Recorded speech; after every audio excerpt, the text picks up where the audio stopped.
Madwa, Panya, Jerusalem. Stand and face Jerusalem. All right, Kazak, can you read everything?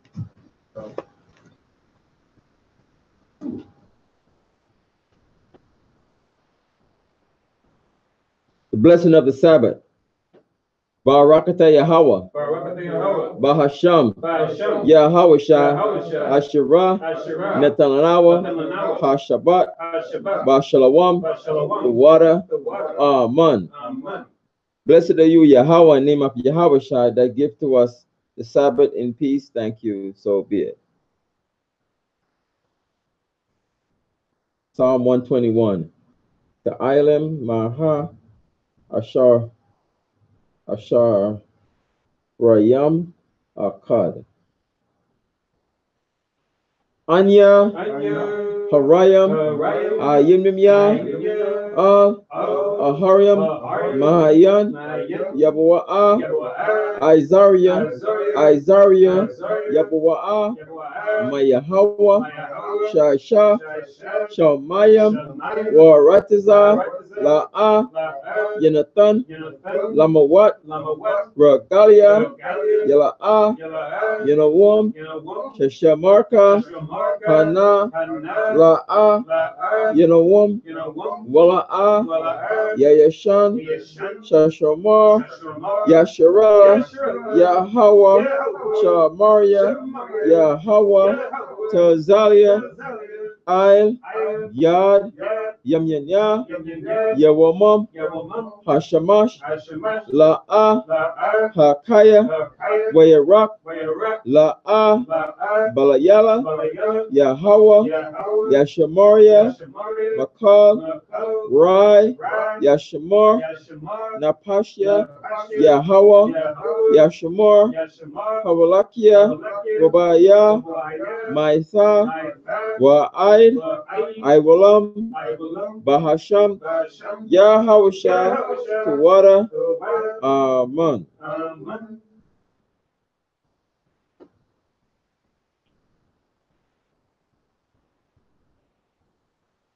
Psalm 121. I will lift up my eyes unto the hills, from whence cometh my help. My help cometh from the Lord, which made heaven and earth. He will not suffer thy foot to be moved. He that keepeth thee will not slumber. Behold, he that keepeth Israel shall neither slumber nor sleep. The Lord is thy keeper. The Lord is thy shade upon thy right hand. The sun shall not smite thee by day, nor the moon by night. The Lord shall preserve thee from all evil. He shall preserve thy soul. The Lord shall preserve thy going out and thy coming in from this time forth and even forevermore. Amen. Amen. Hear, O Israel, Shema Yasharella. Shema Yasharella, Yahweh, Eloheinu, Yahweh, Akkad. Shema Yasharella, Yahweh, Eloheinu, Yahweh, Akkad. Shema Yasharella, Yahweh, Eloheinu, Yahweh, Akkad. Deuteronomy 6:4. Hear, O Israel, the Lord our God is one Lord. Amen. Amen.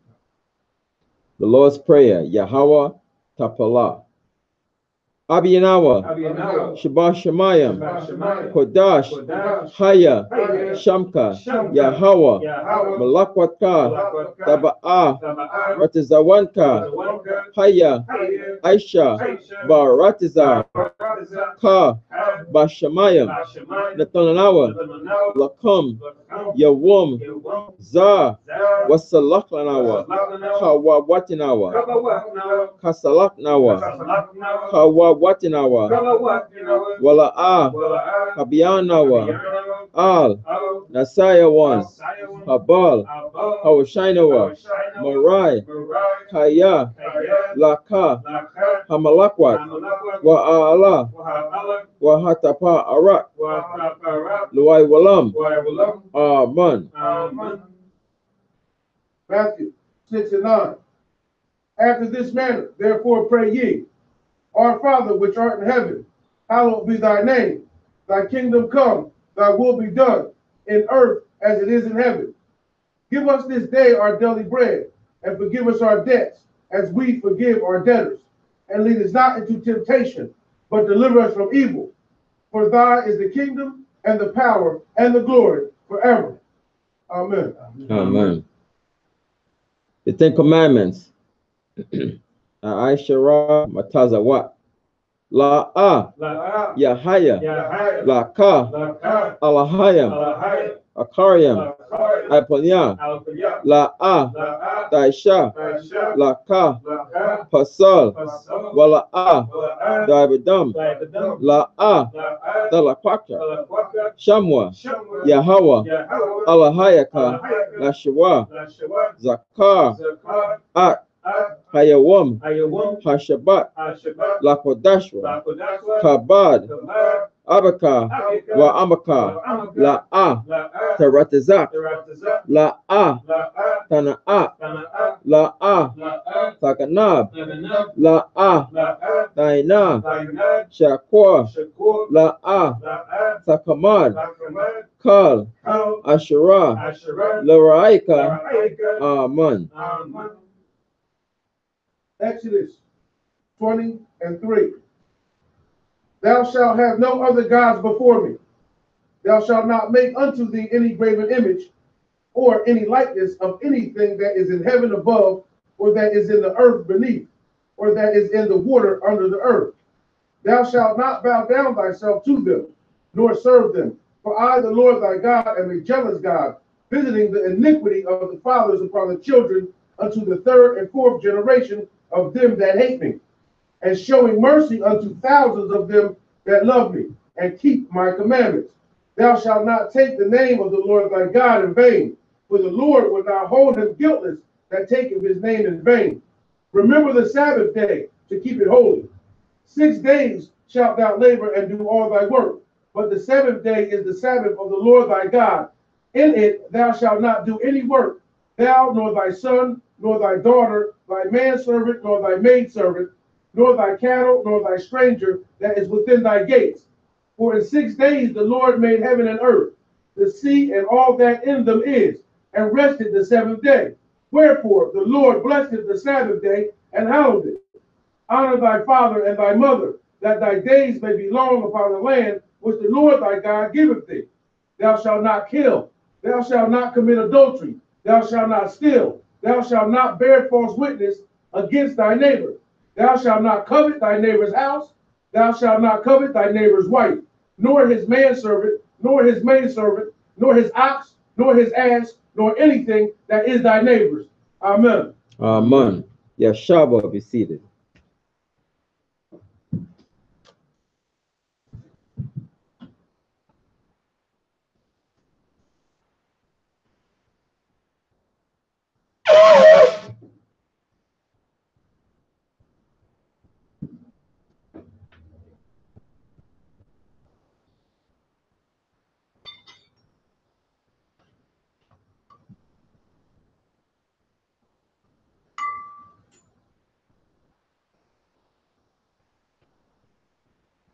Barakta Yahweh, Ba'asham Yahushai, Asherah, Nathanawa, Parya, Hagapan, Tuwada, Aman, La, Yahweh, Bahasham Yahushai, Yasha'Allah.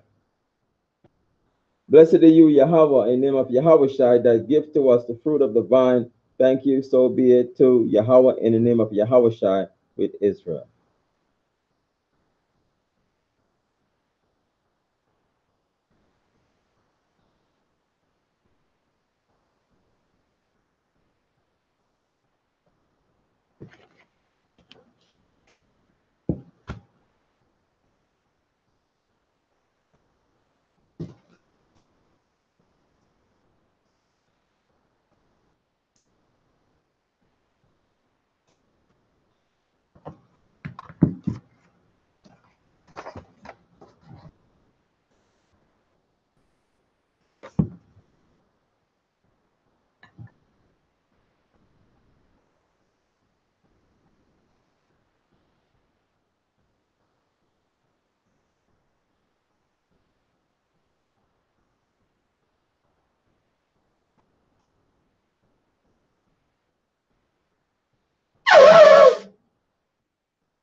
I Madwa Panya Jerusalem. Stand and face Jerusalem.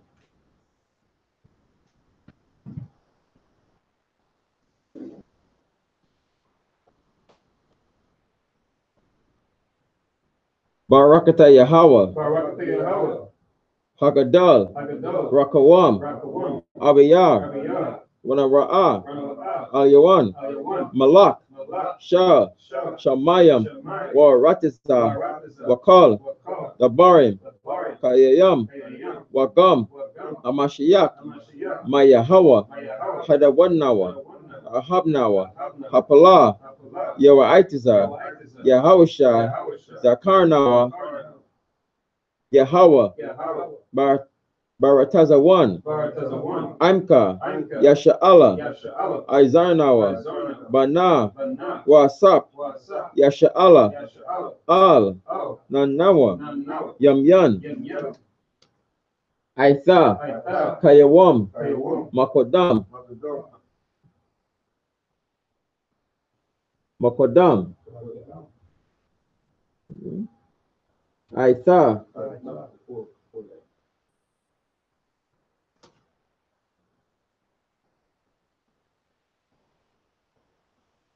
Yamyan.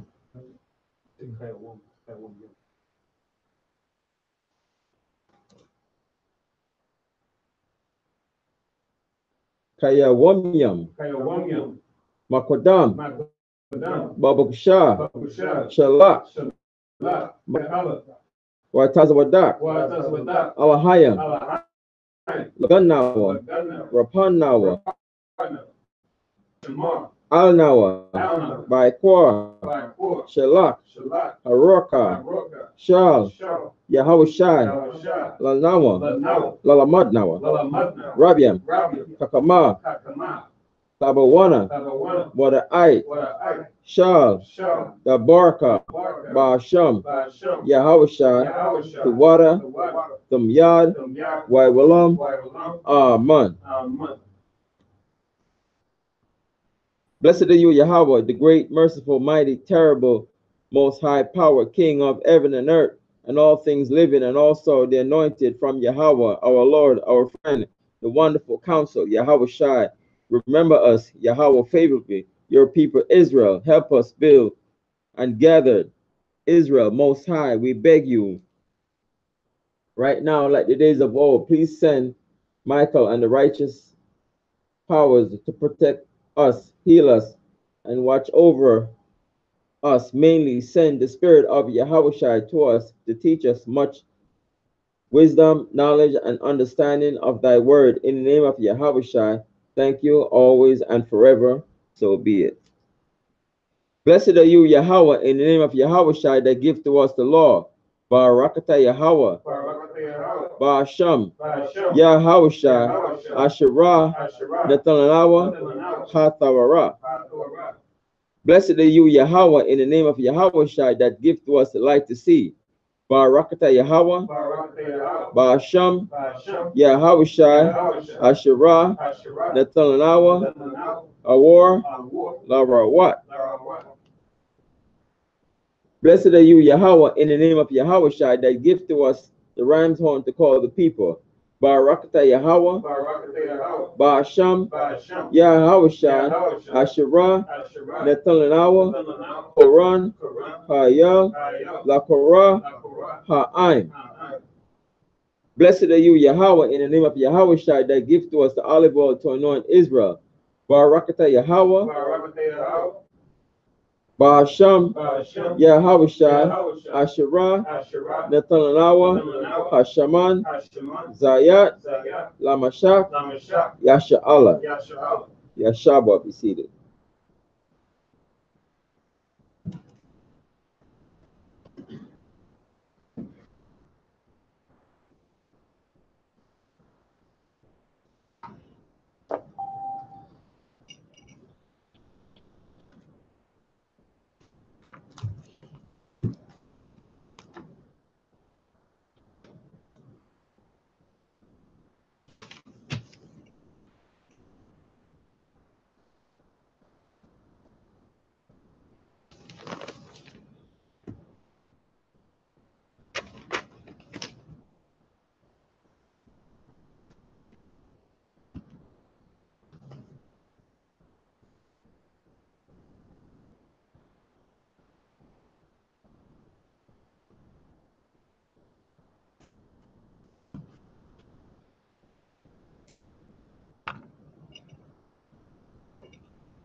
Shalom, Israel. Shalom. My name is Priest Yahweh Kanan, and I'm going to do the presiding the service today. And what we teach, according to the Bible, the Black, Hispanic, and Native American, that we are God's chosen people, who Father is the same. And we have to come back to this law, statutes, and commandments of the Most High in order to get salvation. And salvation is only for Israel. And just when you read Romans,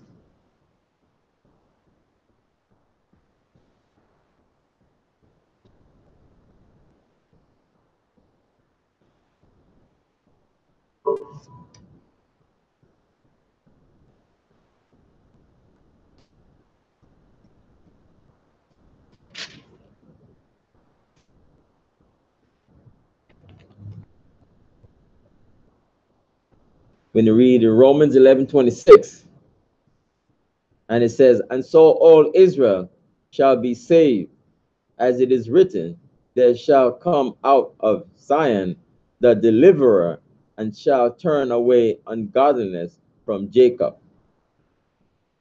So we're in a people in a state of captivity right now.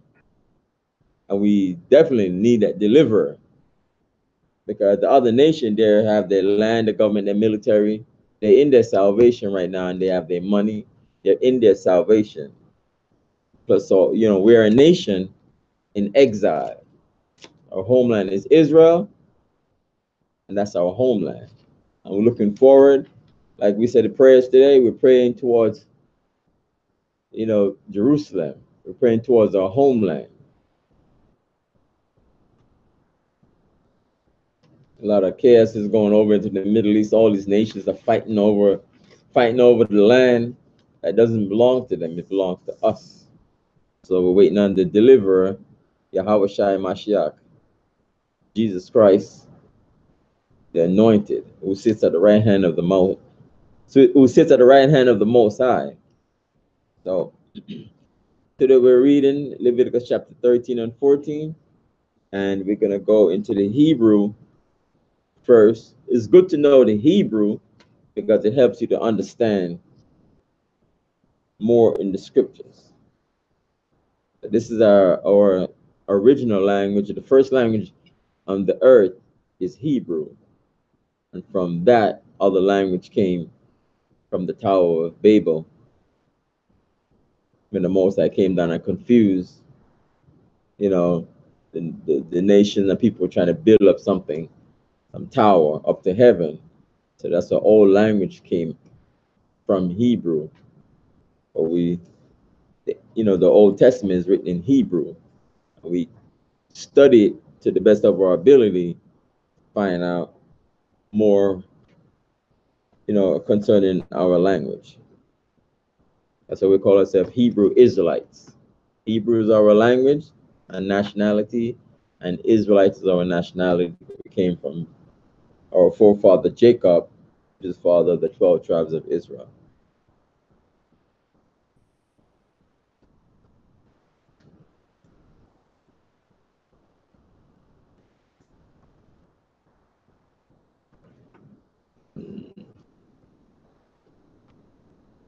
So what I'm reading out of, they have 5 books, and this is Leviticus by itself. Again, from Art Scroll. They did a translation, not King James Version, but at least you get an idea of certain words. We go right into the Hebrew now. Leviticus chapter 13, verse 1.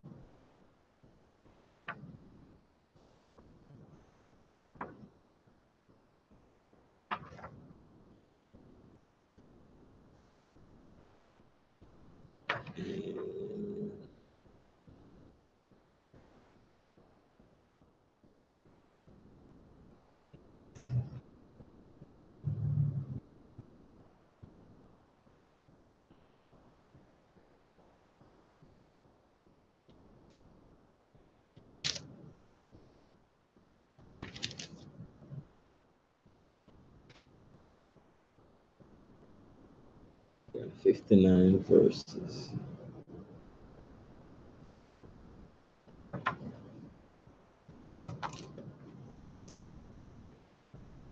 Leviticus chapter 13, verse 1.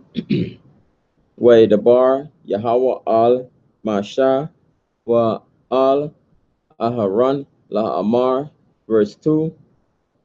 Adam Kaya Yahaya ba I war ba Sharwa Sha'at al Sapakat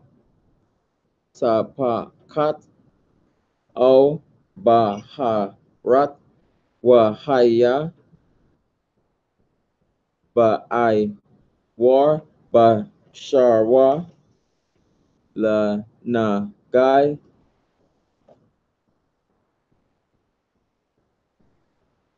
Tazara'ait Waha wa Baha al Aharon Ha Kahan al Akad Ma Ban Yawa Ha Kahan Yam, verse 3.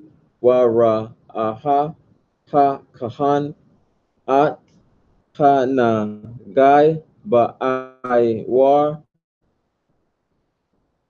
Ha Ba Shar Wa Sha I Ra Ban Ga I Ha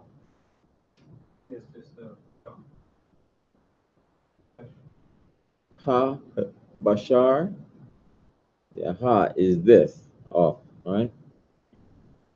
Wa Sha Ira Ba Na Gai Ha Ka Laban Wa Mara Aha Ha Na Gai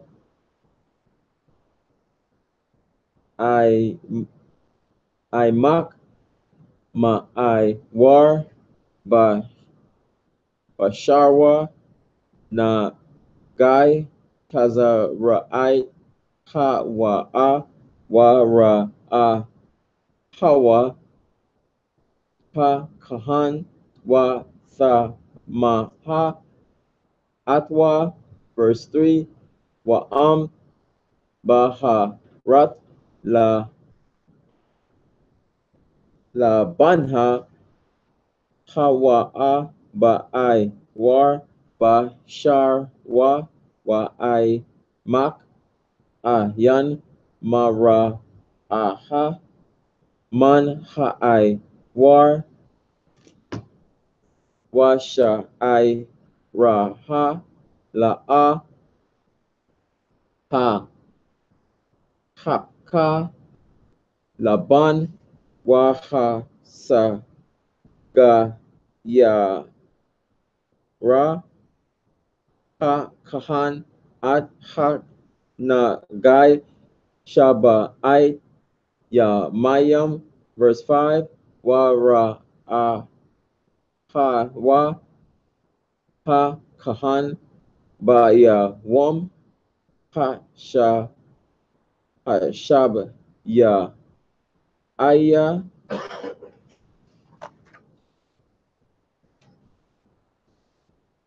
Wa Ha Na Ha Na Gai I Mad Ba I Yan Yawa La A Pa Sha Ha Na Gai Ba I War Wa Ha Sa Gai Ya Rawa Ha Kahan Sha Bai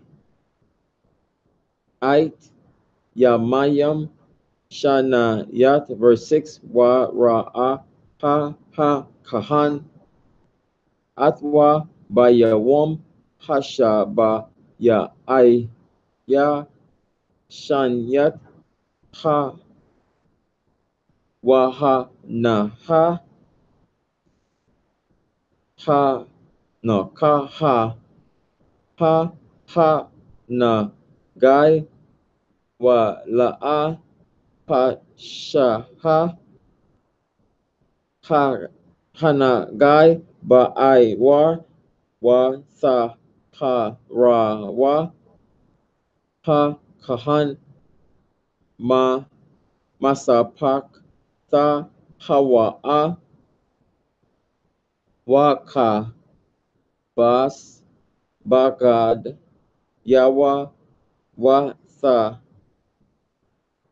par verse 7 wa pasha sa pasha ha ma sa pakta ba'ai wa a karya hara atwa al ha kahan la sa harat wa na ra aha shana yat al ha kahan verse 8 wara aha ha kahan wa ha na ha pashat ha ma sa pak ta ba I war masapak ha masapak ta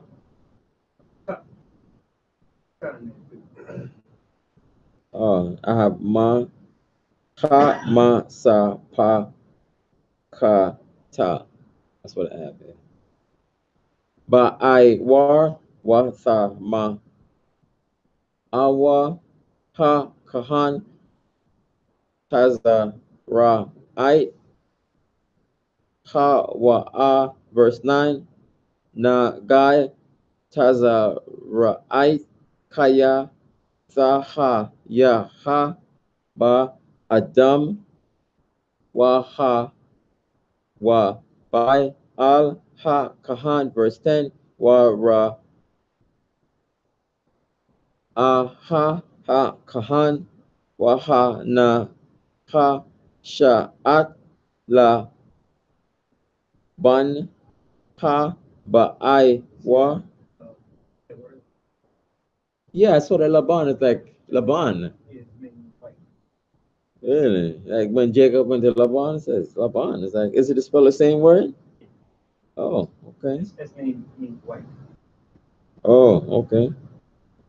Ba I war ha wa ha no wa ha ya ha pa ha na ha pa ha sha I ra la ban wa ma ka yat ba shar kaya ba sha at verse 11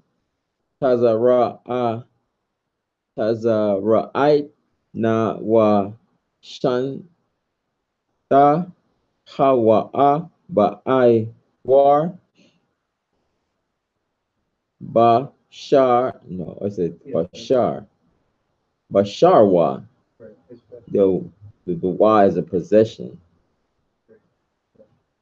Yeah, it's bashar wata ma awa ha kahan la'a ya sa ga nawa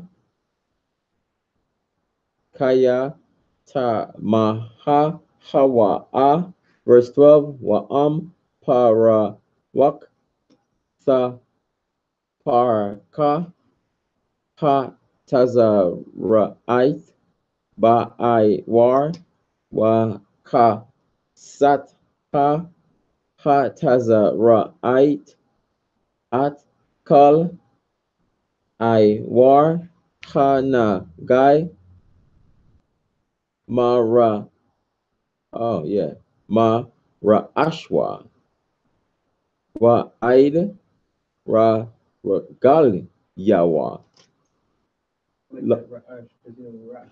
yeah head yeah Like we talked about. yeah it's every kind of head. It's one of the with the Hebrew alphabet to put the head rash wa aid ra gali yawa la kal mara ha I Yanya ha Kahan. You see the Kahan, the priest. Right. And you see Ayanya, the eyes of eyes. Verse 13. Wa ra ha Kahan wa Hanan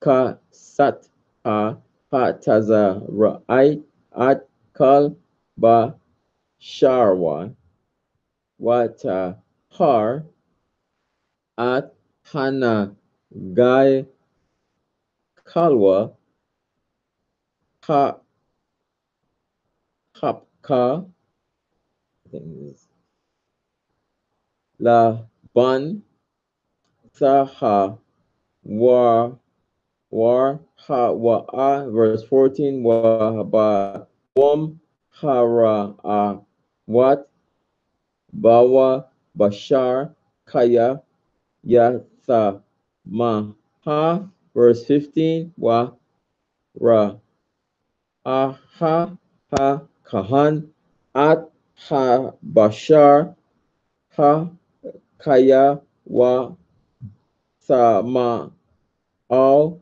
ha bashar ha kaya ta maha ha wa tazara'ait ha wa verse 16 al kaya ya shawab ha bashar ha kaya wa na ha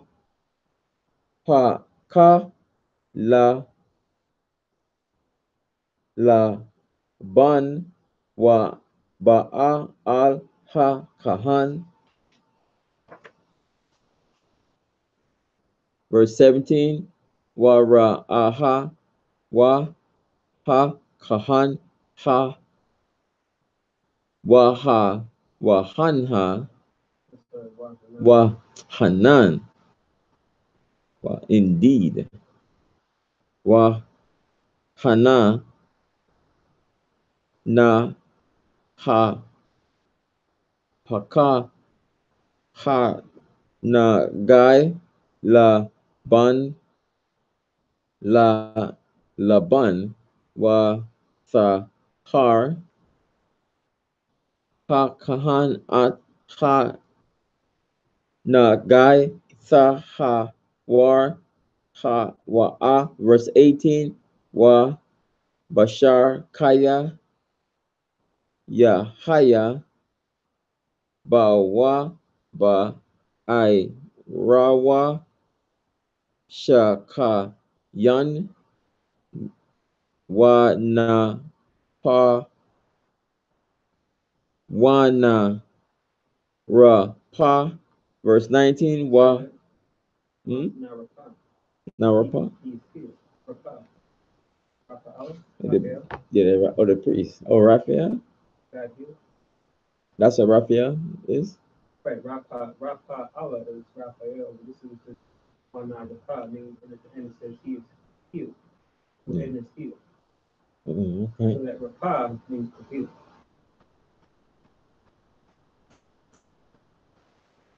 Verse 19 Waha Yaha Ma Ba Ma Kowam is Ha Sha Ka Yan Sha'at La Banha Al Bahar Sa La Banha Ada Mad Math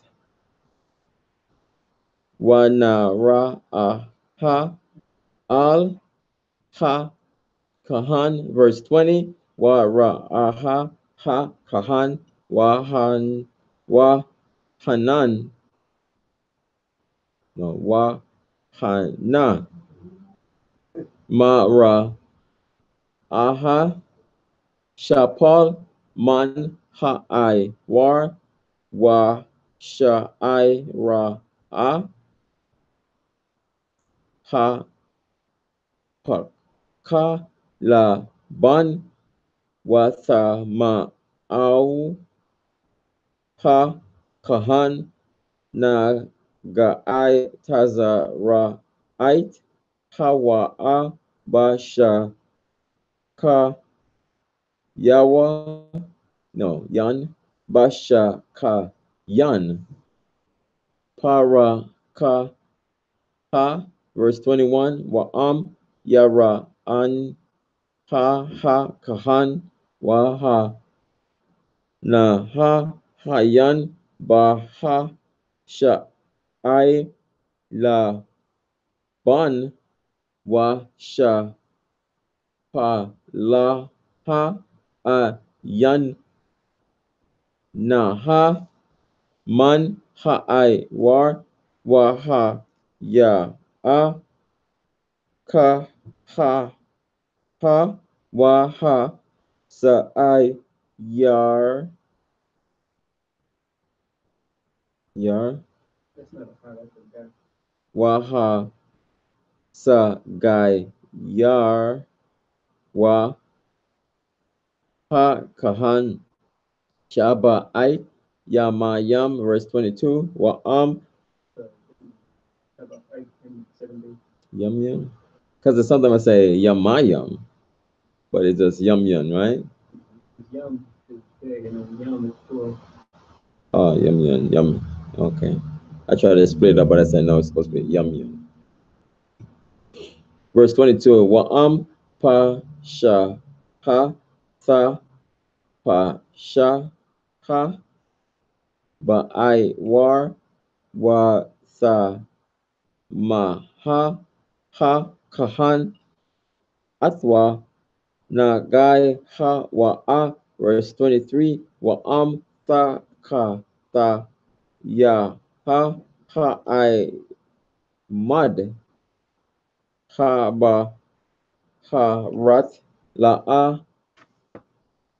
pa shatha tazara bat ha sha ka yan hawa wa tha ha ra wa ha kahan verse 24 all bashar kaya yahaya ba I rawa maka wat ash raha yat ha ma ka yat hama ka waha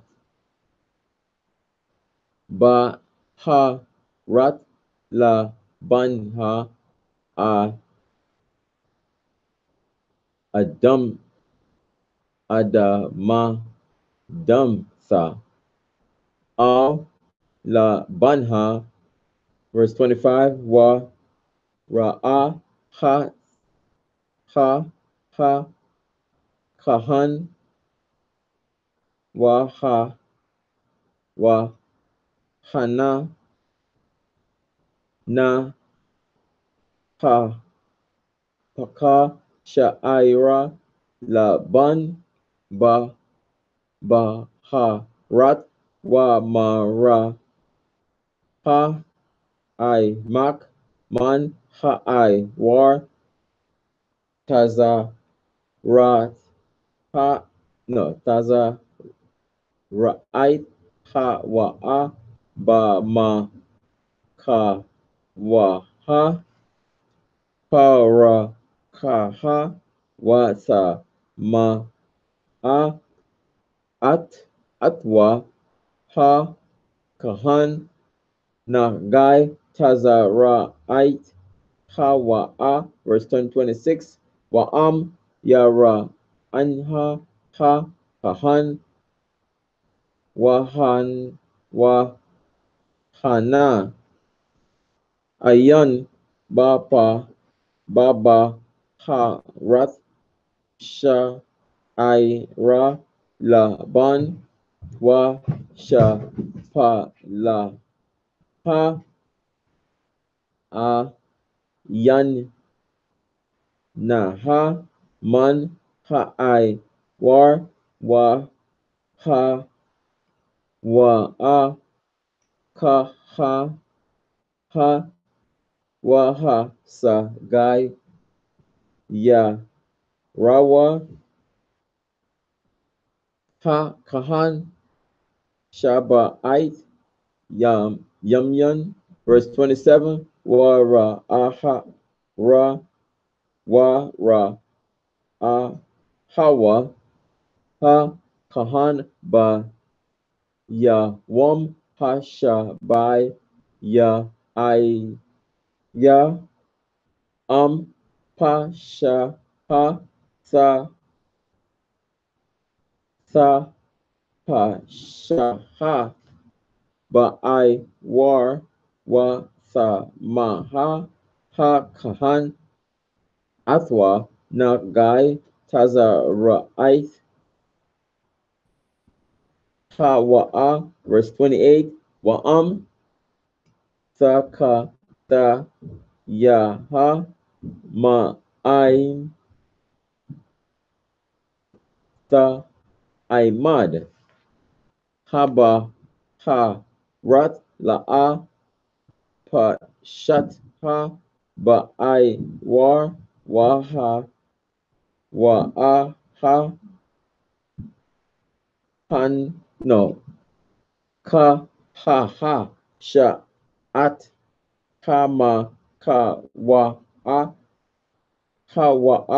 wa ta har wa ha kahan kaya taza ra bat hama ka wa ha wa verse 29, wa ayash o ashaha kaya yahaya bawa na gai ba ra'ash o ba zakwan. Verse 30, wa ra aha ha kahan at hana gai waha na ha ma ra hawa mak man ha war wa bawa sha taza hab dak wa sa ma ha atwa ha kahan na sa ha wa taza ra'ait ha ra ash au ha zakwan ha wa verse 31, wa kaya ya ra aha kahan at na gai ha na sak wa hana hayan ma ra au hawa mak man ha war wa sha shakar ayan bawa ha wa ha sa gai yara ha kahan at na gai ha na tak ba sha ba ait yamyan. Verse 32, wa ra aha ha kahan at hana gai ba yawam ha sha ba ya ya wa ha na ha la pa sha ha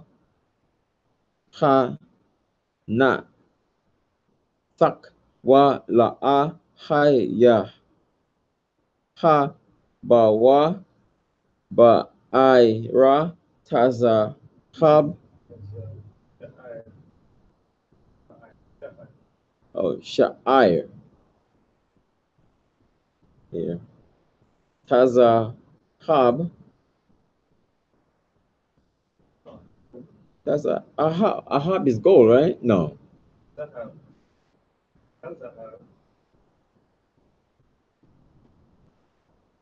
Yeah. Yellow here and blonde, right? Translation says golden here, blonde. Taza Hab wa ma ra aha han na tak ayan amak man ha I war. Verse 33. Waha ta, what's that? Galak? That's a big G here. Wa'at ha na tak la'a ya ga lak wa ha sa ga yar ha kahan at ha na tak shaba I yum yum chanyat. Verse 34. Wa ra aha ha kahan at hana sak ba yawam ha sha by ya I ya 7.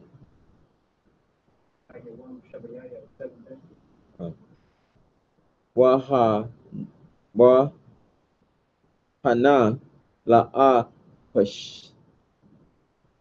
pasha ha na sak ba I war wa ma ra a hawa a yan nawa I mak man ha I war wa sa har atwa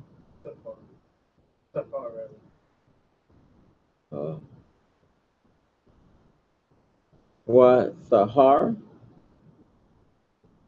yeah, atwa ha kahan wa waka bas ba gad yawa wa sahar. Verse 35. Wa pasha ya pasha ha no ha na tak ba I war a kar ya saha rath wa. Verse 36. Wa ra a wa ha kahan wa ha na ha pa sha ha na sak ba I war la a ya ba kor ha kahan la sha I ra ha taza hab sa maha ha wa a. Verse 37. Wa ba I yan yawa I mad ha naf a na sak wa sha I sha kar taza mak bawa na ra pa ha na sak sa ha wa a ha wa a wa sa har wa ha kahan. Verse 38. Wa ayash al ashaha kaya yahaya ba I war sha ba sharam by Basharma. possession, right? Baharat,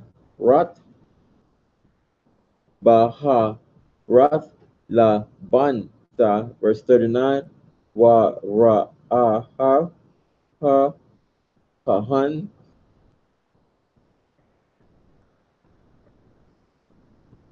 ha kahan.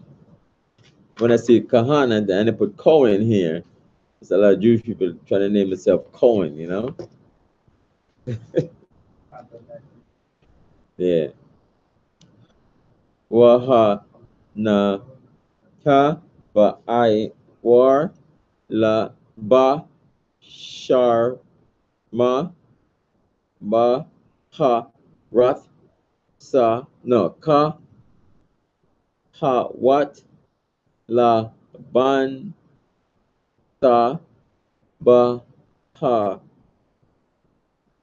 ba hak ha wa a ha ra ba I war sa ha war ha wa a, verse 40. Wa ayash kaya ya ma rath ra ashwa ka rak ha wa a sa no ta ha war ha wa ha wa a, verse 41. Wa ma pa ath ban yawa, right? No, pan yawa. I could say ban yawa, pan ya. Face. Ya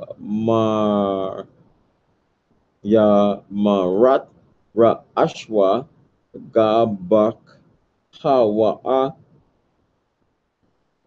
ta ha war ha wa, verse 42. Wa kaya yahaya ba ka rak sa o ba kwara kat, bald head. Remember that one? Indians. It's fun to do it. Well, them guys have dreads, right?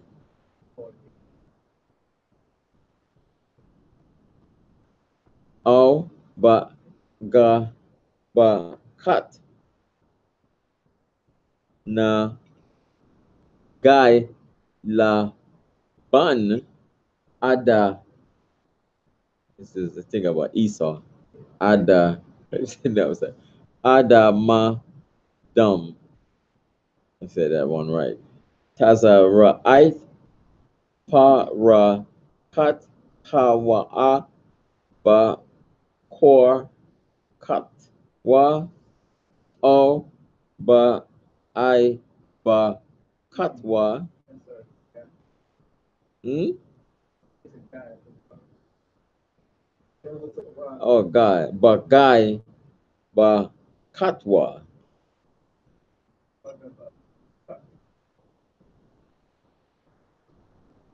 Oh, baldness.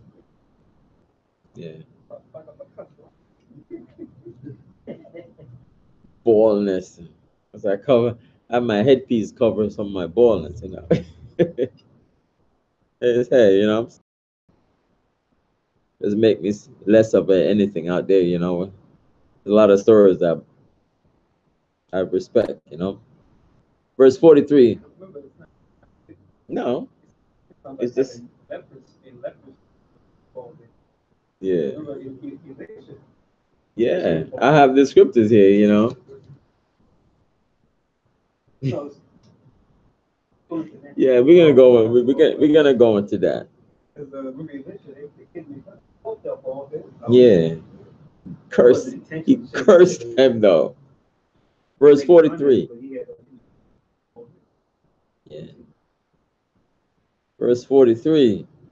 Wa ra aha athwa ha kahan wa ha wa Hana Sha'at Ha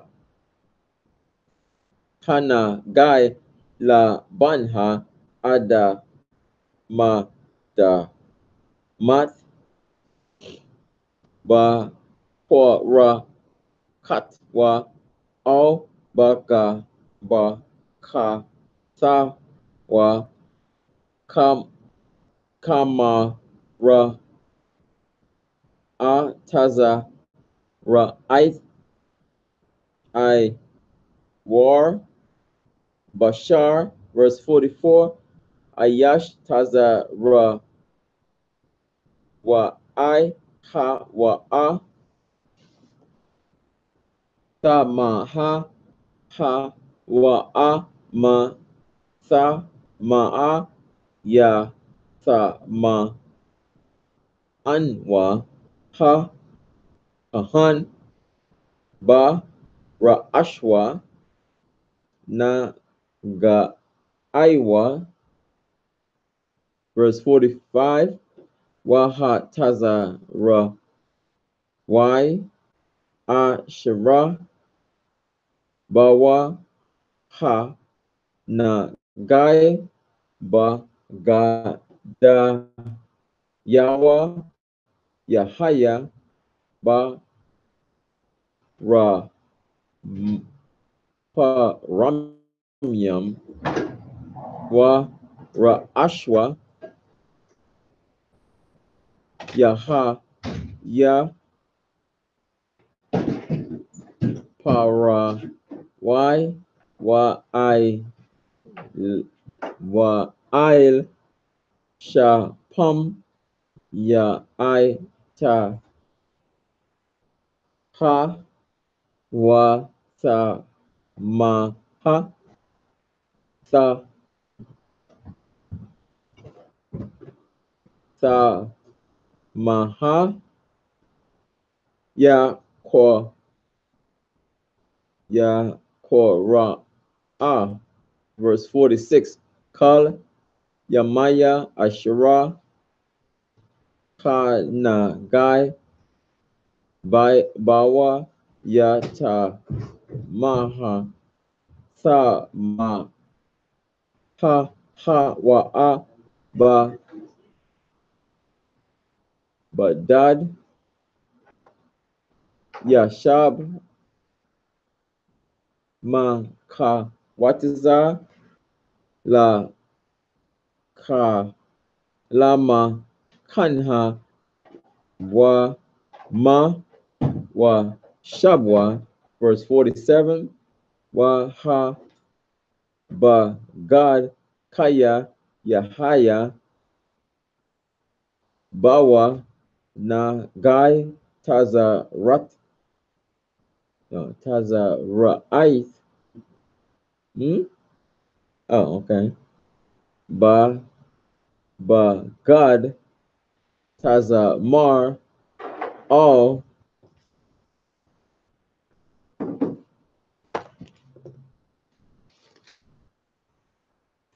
Ba God Pa Shat Yum 48.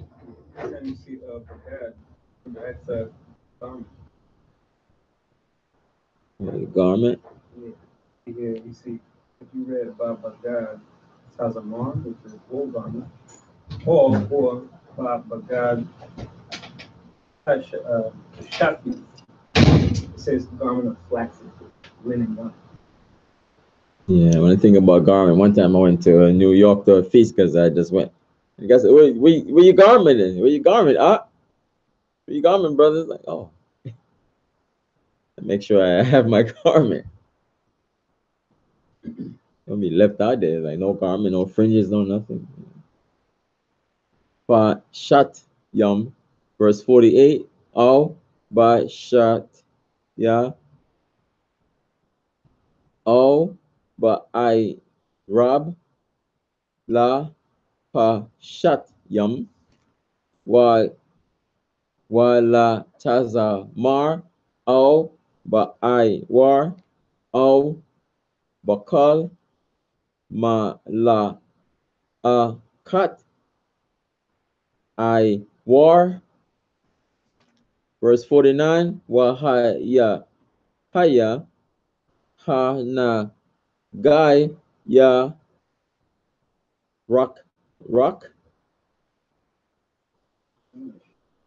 O Hada Ma Dum Relish. That's what I try to say. Oh, see, Edom and Adam is the same.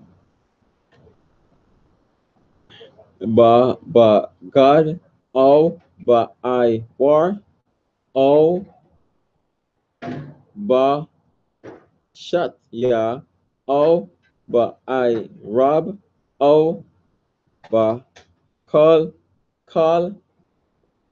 Kalya I War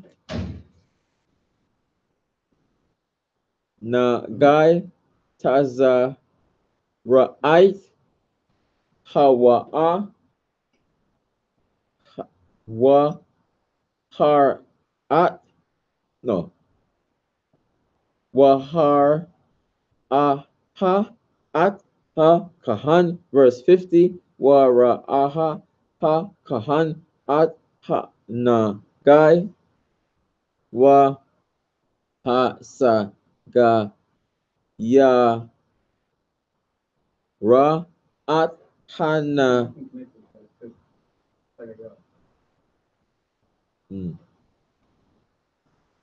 Saga Yar At Hana Gai Shaba'ait Yamyan verse 51 Wa Ra'a At Hana Gai Ba Yawam Haba Sha Ya I Ya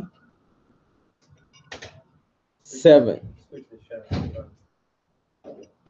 Ba Yawam Ha Sha Ya Aya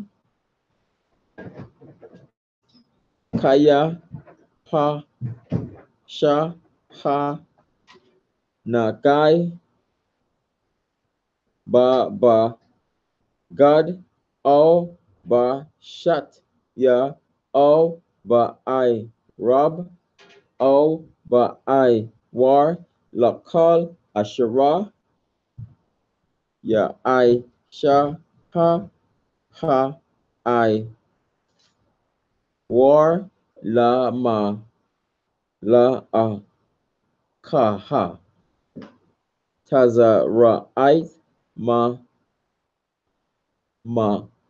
Rath Ha Na Gai Sama Ha Wa verse 52 Wa Sha Rap At Ha Ba God O At Ha Shat Ya O At Ha I Rob Bataza Mar O Ba Pa Shat Yam O At Kal Kalya Ha I War Shara Yahaya Ba Bawa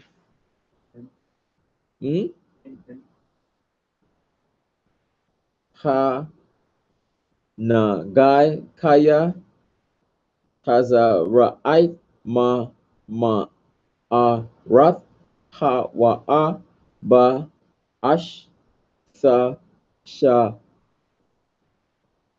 Sa Sharpa verse 53 Ya Ha Kahan Wa Hana La'a Pasha Ha Na Gai Ba God O Ba Shat Ya O Ba I Rob O Ba Kalya I War no I War yeah verse 54 Wa Taza Wa Ha Kahan Wa Ka Ba Sawa At Asherah ba wa ba wa ha na gai wa ha sa ga ya rawa ba no sha ba ai yum yum shan yat. Verse 55, wa ra aha ha kahan akar ya ha ka bas at hana gai wa hana la ha wa paka ha na gai at ai yanwa wa na gai la pa shaha sa maha ha ba ashta sha ra panwa pa kat ta ba kwa ra katwa au ba ga ba katwa.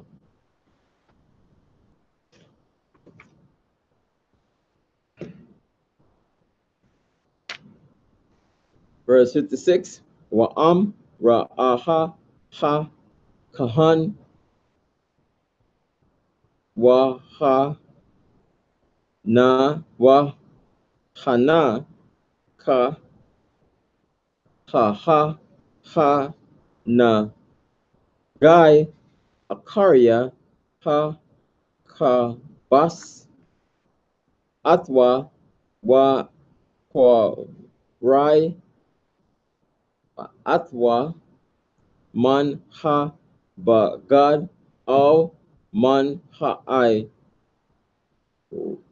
war or man ha shat ya au man ha rob. Verse 57, wa sa ra aha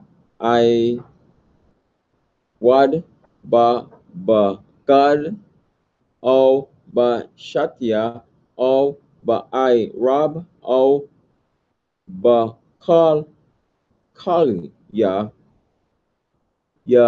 ar war la raksa ha wa ba ash sa sha ra panwa at ashara bawa ha nagai.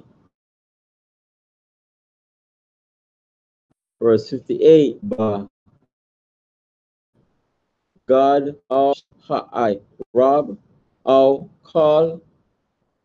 ya ha'ai war ashara sa ka bas wa sar ma na maham ha na gai wa ka bas shan yat wa sa har.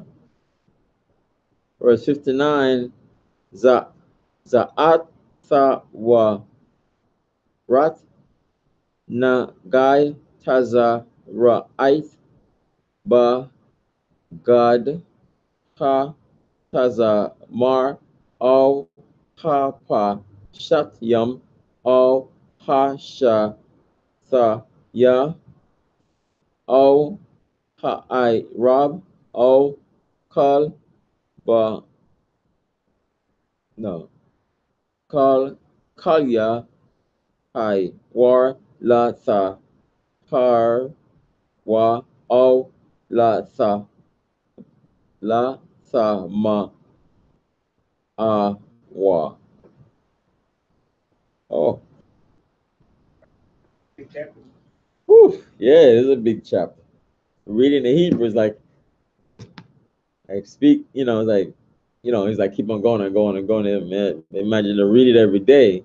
I read chapters of Hebrew every day, like I think I will get a little better with a lot of help, of course. You know, where's the ancient Hebrew that have the link ups? Funny because you know, a tile like a tile. Yeah, I said the tie and the tie, the two, the tie and the thigh. You know, like, which one are you? So like, it's my my Benjamin accent. Tie sounds like a tie. Your tie sounds like a tie. Oh, It's not old time. Trying to say tie. I have it here. I have all the help here. You know, see, like right here. Yeah. Little Benjamin, trying to get up where Judah is. You know, Judah's the lawgiver, and Judah's up here for the rest of the tribe. You know, so we're trying to cling on to Judah. Judah. Until Shiloh comes. Revelation 7, 12 valley, 12 tribes. 12 valley each tribe, brother. Yeah. But Judah's up there, Yahweh, it's Judah. Southern Kingdom, brother. Judah, Benjamin, and Levi, brother. Southern Kingdom, man. Judah. Not just the tribe, brother. Benjamin and Levi, too, man. Yeah. And I watch a video with all white with my fringes on. And like Judah's like out in the front like that. And Ephraim was like, he's there. Yeah, seal all the tribes, of course, most definitely. It's our history here. And this is not the white man's book. They try to put it out there and say, yeah, we read the Hebrew too. And it's like, and they're like, but our people will get it.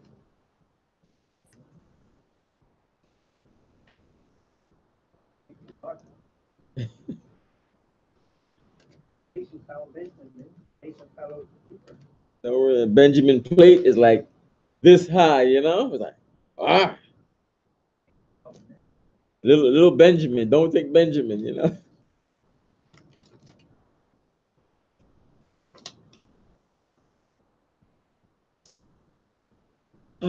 Okay.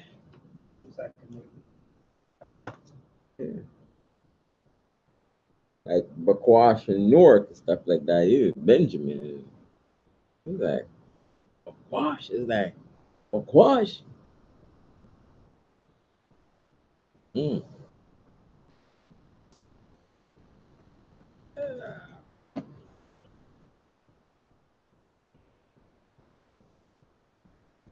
Okay. Thanks for your help. Each one help each other, That's what we're here for.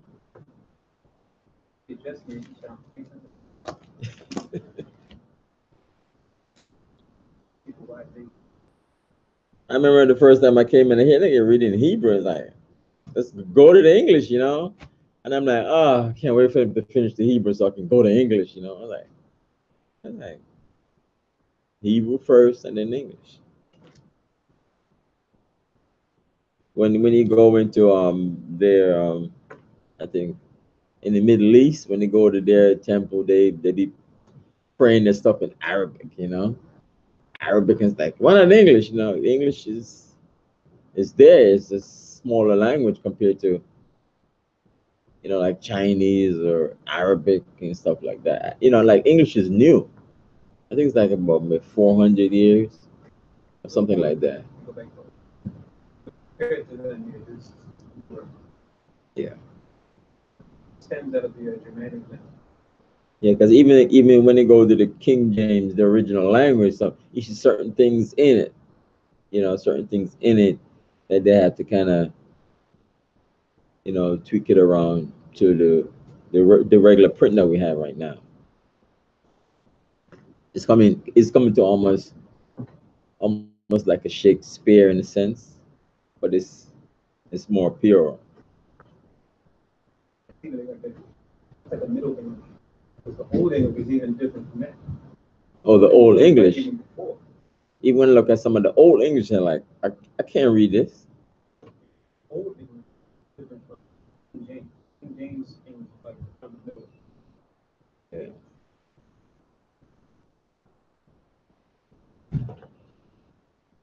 This stuff is like primary source to look at. Look up English. Like a video. There's like a chart of all the languages that I would see, charts and everything. But all the, the first language, Hebrew, of course. People don't kind of get to them when they see like Hebrew is the first.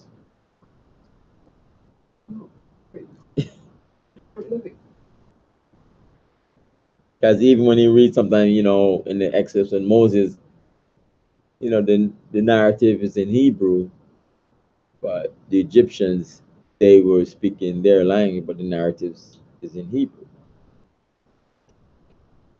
All right.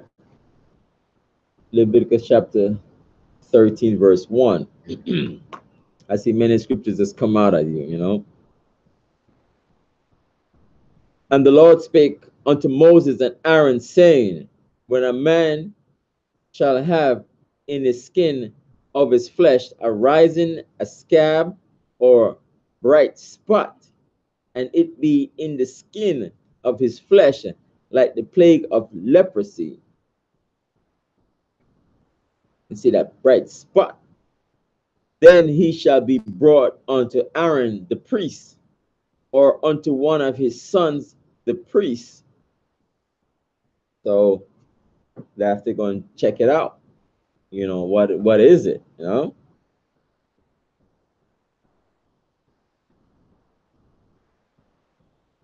Verse 3. And the priest shall look on the plague, to the plague in the skin of the flesh, and when the hair in the plague is turned white, and the plague inside be deeper than the skin of his flesh. So it's going deeper. The whiteness is just going deep in his flesh. It is a plague of leprosy, and the priest shall look on him and pronounce him unclean. So the plague of leprosy.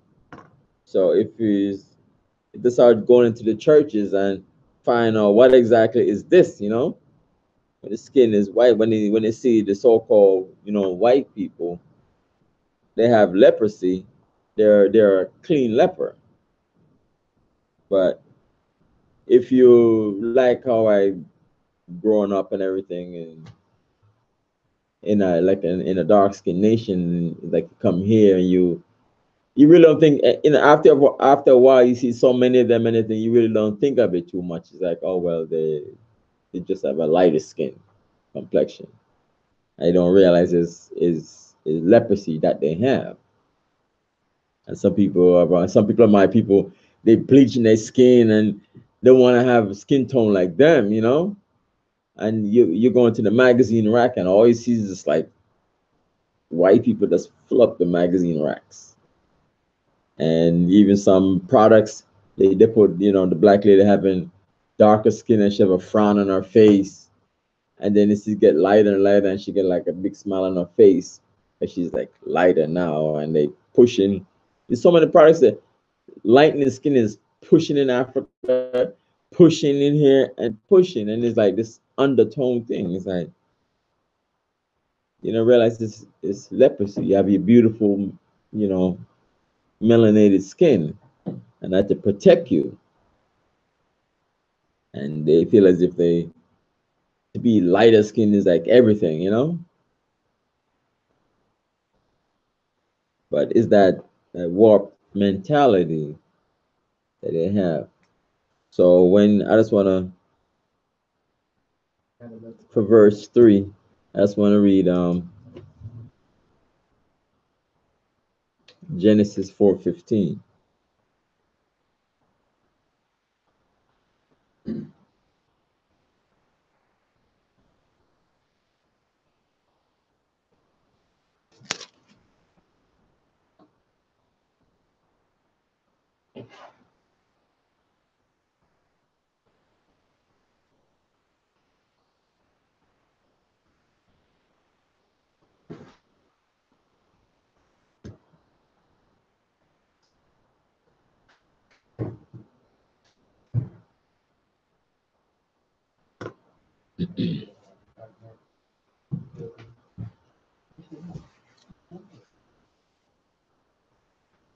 Genesis 4:15. And the Lord said unto him, therefore, whosoever slayed Cain, vengeance shall be taken on him sevenfold. And the Lord set a mark upon Cain, lest any finding him should kill him. So people, you're Googling, trying to find out this mark, that the Most High put on Cain, you know? What is this mark? So people think of it like, oh, it's just a mark on his forehead that they're just gonna just put on a headband and he covers this mark. So because after the Most High cursed Cain, you know, if he that, you know, people are gonna kill him. That's when I go to verse 14.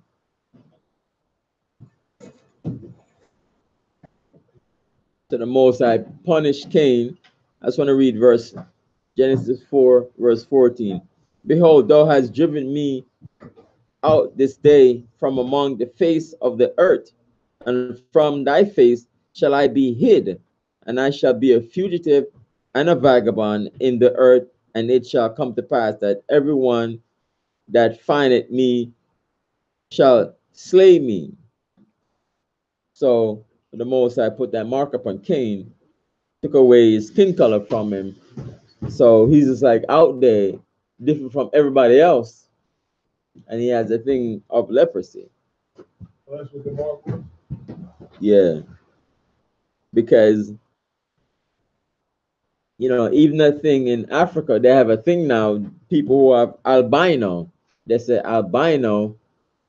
They going around in public transportation and they're in hiding, and they kind of look, you know, watching their back all the time because they don't want to get people who's albino to work witchcraft with them, you know, with their bones. So that's verse 3.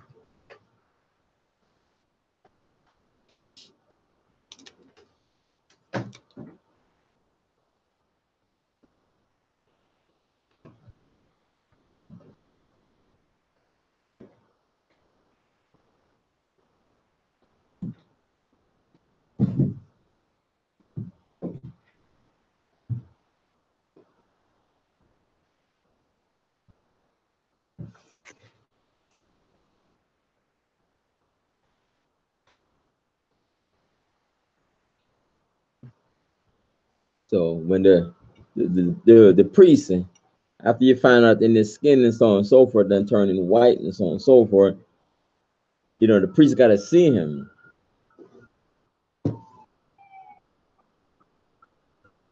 I even thinking about in Miriam, in Numbers 12 and 9,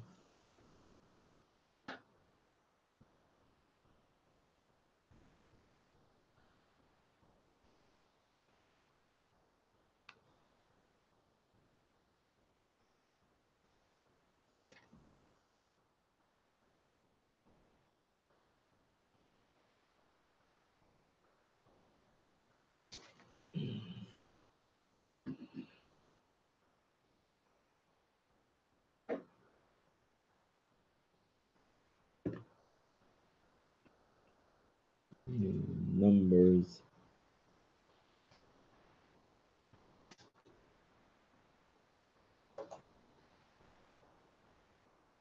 Numbers 12 and 10. And I just read 9. And the anger of the Lord was kindled against them, and he departed. Miriam became leprous, white as snow. And Aaron looked upon Miriam, and behold, she was leprous. So the Most High took her skin color from her. So she became leprous. So you look at her as a normal black person, and then all of a sudden she just turned with no pigmentation in her skin. You say she was leprous. So if they show when they show these movies and everything, they have everybody white characters are playing all these roles. So if they show this in a movie, they're already lepers, and how can she, So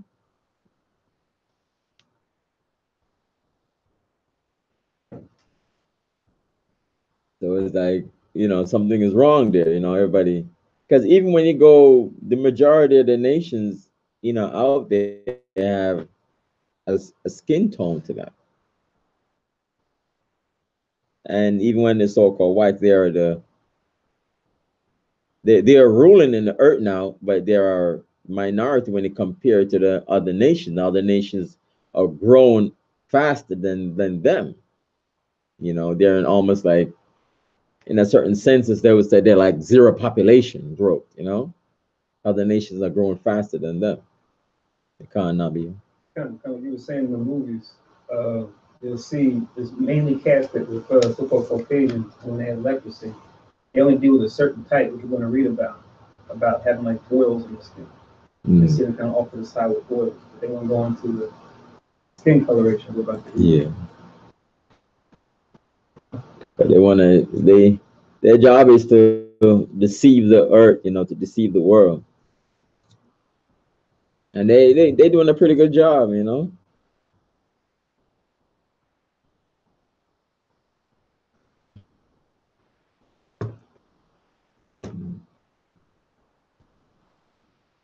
Numbers 12 and 10 links to verse 3, right? Yeah, verse 3. And even I just want to read Luke.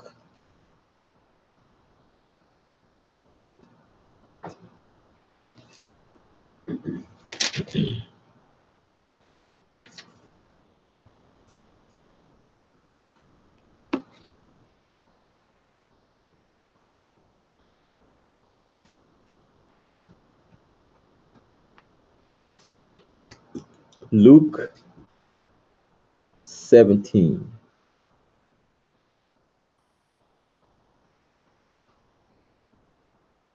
It says 17 and 12. And as he entered into a certain village, there met him 10 men that were lepers, which stood afar off. Because when you read further down, they got to separate themselves from the normal population.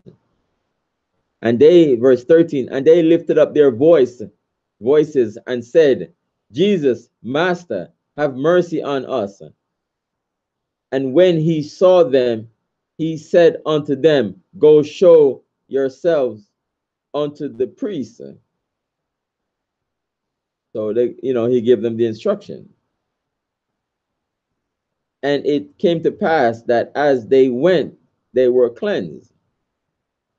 So they're like, according to his instruction, they're like, go show yourself to the priest. And in the process, they were cleansed. They were healed from that leprosy. So the priest have to look at you.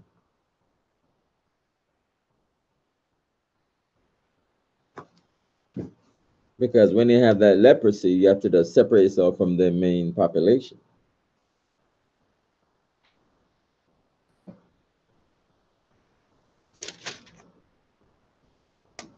And it's a curse to look like that you have no skin pigmentation, nothing to protect you, from the sun, and even just looking at you. But sometimes if you're around them so much, then you don't even pay too much attention to it. So, even if you look close upon their skin and everything, you can see their blood, under their skin, and it looks kind of like yawsy looking. It's like, why did they look like? Why did they look like that? I'm gonna. So the one you just pulled in Luke 17, reading this entirety. What's interesting about that is that out of those 10, there was a heathen that was amongst them. and Yahushua healed the heathen. And he was the only one that came back to glorify the Most High. And it goes in parallel with a lot of times when Yahushua went out to go and deal with Israel, they didn't have faith like some of the other heathens did. And that's what he talks about. He said, listen, you got to have faith like him. But he's like, yo, it was 10 of them here. I only see 9. And the other one went and turned back and go glorify and thank the Most High for what just happened to him. So it's a lot of times, Israel is just ungrateful for the things that they've been given. The prime example when we came out of Egypt was ungrateful that what the Most High had just done and just turned their backs and went somewhere else. But the storyline all throughout the scripture has always been having that unloved, unfeigned love for the Most High for everything that He's done for them. And that's where, you see that in times where even the heathen who are supposed to not be as more closer or drawn to the Most High as us, but then Yahushua had to use them to kind of show, to make us feel bad. Like, look, you supposed to be better than them. Like, why is he turning back? It's you the Most High's chosen. Why is he giving that gratitude? So I guess later on in the future when we get to that chapter, because we have to give thanks, and then like sometimes ain't act like a spoiled child or something. I deserve everything, everything's why should I give thanks? I'm supposed to get all of this stuff. It's like, where's the gratitude, And that when we came out of Egypt, all this wretched food, we're gonna die of thirst, hunger, all these things, and let's go back. We had the fish and the leeks and the onions and all that. I was like, you're out of your captivity. So even like I think about even this captivity here, some people have their little crumbs or they have the, I like my situation. Why should I leave this? Is there anything better than this? I got my recognition. I got my little money. I got servants. This is my heaven right here. I don't want to go anywhere. Yeah. Aria, I don't know if you read the Exodus 4, 6 verse. Oh, Exodus 4.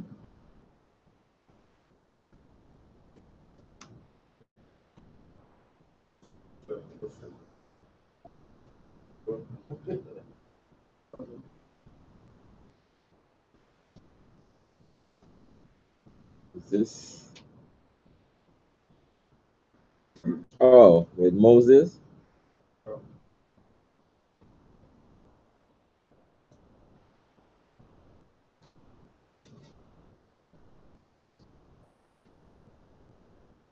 You gonna read it? All right. Exodus chapter 4, verse 6. And the Lord said furthermore unto him, put now thy hand into thy bosom. And he put his hand into his bosom. And when he took it out, behold, his hand was leprous as snow. Verse 7. And he said, put thy hand into thy bosom again. And he put his hand into his bosom again, and plucked it out of his bosom. And behold, it was turned again as his other flesh. Yeah, because it goes to show it. I seen a video with they doing this video, and Moses put his hand and says, and he pulled it out and said, my hand is diseased, But even with Moses, he passed as an Egyptian, because when he helped some ladies and they said, an Egyptian helped us. So back in the days, the Egyptians were dark-skinned people. Right. This is the Black History Month camp kind of show Black history in the Bible. Say, hey, we was those people. Don't fool the things that you see on the TVs and the Bibles. That's what the actual images of it look like. This was supposed to be a miracle that the Most High did by using Moses in front of the Egyptians. His hand was like the rest of them. Put it in your bosom, come out, look leprous. It's like, whoa, what's going on here? And then you put it back in, it turns right back to your other flesh, your normal flesh. Yeah. Well, a lot of times when people think of the scriptures and they think of the people that's in the Bible, you don't think of them as our people, as your history line, your lineage that you come from. This is that, especially we're in February. It's like, hey, let me go. You get all your Black history inventors and everything else, but you never go past when we came over here in the 1600s. It's always just 1600s on up. Yeah, because even in the Black History Month, you know, Malcolm X's daughter, she's gonna speak at the company where I work, and Al Sharpton and all these guys come and speak, you know, but they don't go into any scriptures. It's just like going to what they have done, what they've experienced during the years, but they don't go back all the way back in history. I was like, oh, that's too radical. We can't do that.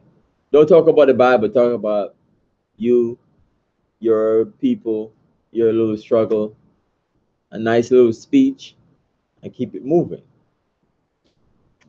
So when we go in there and read and break this down, they say, oh, you guys are racist, you know, things like that. But we're reading the same book that they have, you know, and breaking it down and like, you know, where did you learn and where's your certificate and so on and so forth. We're supposed to teach you these things.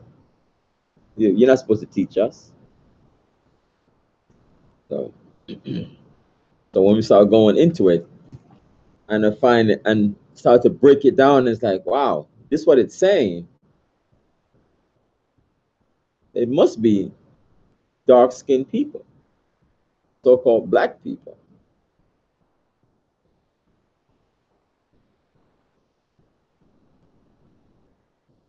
For verse 4, it says 13 verse 4. So after he pronounced him unclean, verse 4, if the bright spot be white in the skin of his flesh, and inside be not deeper than the skin, and the hair thereof be not turned white, then the priest shall shut him that had the plague 7 days. So we got to isolate him, you know, shut him up. Something I think about is like, you know, you shut him up, you know, the shutting up process, you know, to help him.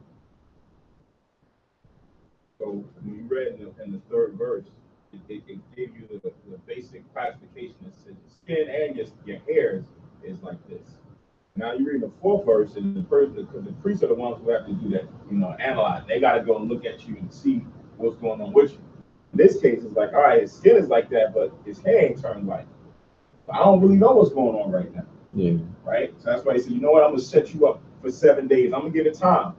Right? I'm gonna give it time to see which way it's gonna go, and then I'm gonna come back and analyze it. Right? It's like, you know, you're a doctor, you go to the doctor's office and you got some kind of illness, but they don't know what's going on. Take this and come back in about 2 weeks. Let me see what's going on. If that didn't work, then I think you got such and such, or I got to give you another treatment. So that's kind of what the priests are doing right now. They're kind of waiting to see at what stage this type person, this is a different person from verse 3. You don't have full-blown leprosy. He just got something that appears to be leprosy. So letting you know, as a priest, you got to be patient and take time, because you just don't want to classify somebody with leprosy and cast them off over there, and they don't have it, and now they with everybody else. And now they're deemed unclean prior to this time. Because sometimes you see certain people talking about it, and you know, it just start to spread, start to have it, and they're trying to like tattoos and makeup, and all of a sudden they just like it just spread to the whole body, and they talk about it, you know, and it's like, wow, you know. And there's what they call like vitiligo. That's what they're trying to say now. Yeah, go on. You guys ever work with or go to school with the folks that have those white blockers on this? That see that cause family? So the mental image for everybody when you're talking. What? You see people that have like the white blockers. Really, like a cow. Right.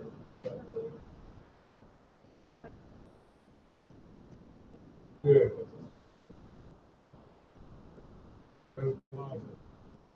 That's what they call it now. So we can read here in Leviticus text. Yeah, I remember back in the day we were teaching on the street, and a brother passed by. He was like albino, his whole face and everything. He passed by, and it's like, wow, you know. Let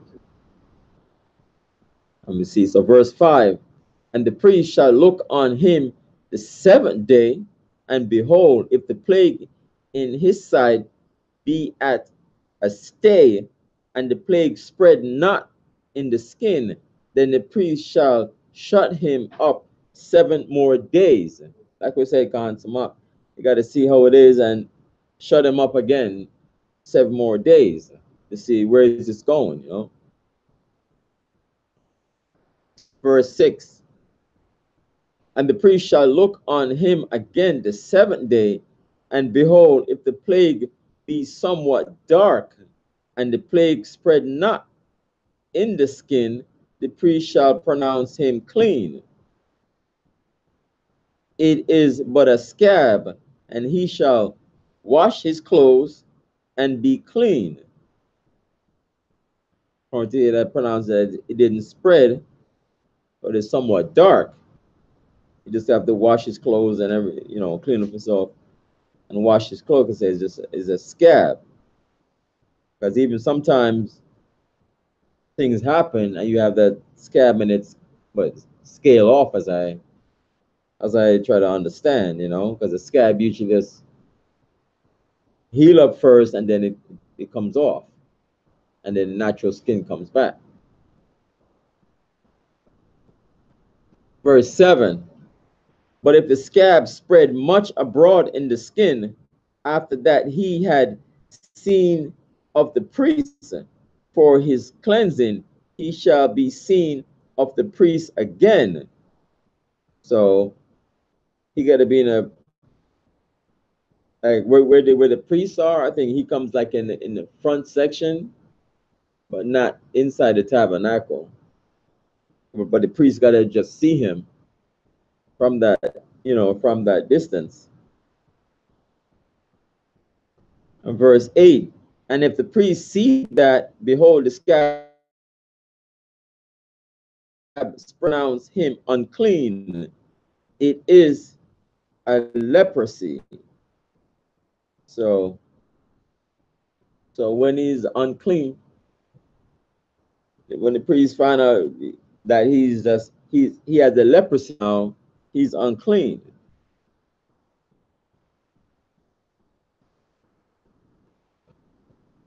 Verse 9, when the plague. It's interesting because I read this during the week, but now it just kind of occurred to me. Something you said, and you think about it. When they're shut up, they're put somewhere, right? Where they're unclean, kind of like when people are buried, but the women have their issue, right? There's a separate place that they can go to in our communities. But now with this, would the priest go to them? Is there a special place that they met where they determined it? And then if they were unsure, like we just read, if it was only just the skin, it wasn't the hair, it wasn't that deep, then they go to that place where they're shut however many days. Yeah. And does the priest come in direct contact with the person while doing the analysis? It's something to kind of consider. And I'm thinking is, he would be there looking at the brother and sister to see. But my thinking is that person, if there's a question, they probably wouldn't come into the tabernacle. Probably wouldn't come into the temple, after we built it later. It wouldn't, come into the outer or inner court or come to the altar for an offering. My thinking is that they would be somewhere else that they would meet. The priest would go to them. Yeah. Just kind of putting, the law together. It just makes you kind of consider it, like, as you read it, kind of put yourself there and go, how did they do this? Yeah, it got to be some kind of a distance. You question it from the perspective of coming in contact, coming near them, that they put themselves in jeopardy of either getting the leprosy themselves or getting unclean themselves. That's what I'm supposing.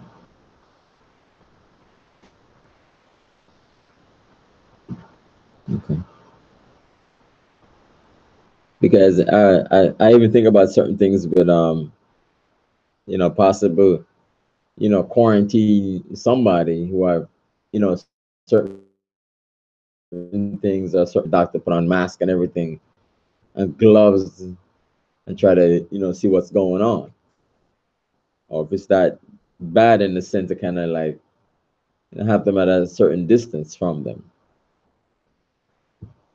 Maybe they would just, certain priests would be set apart to do it, and he would just wash himself.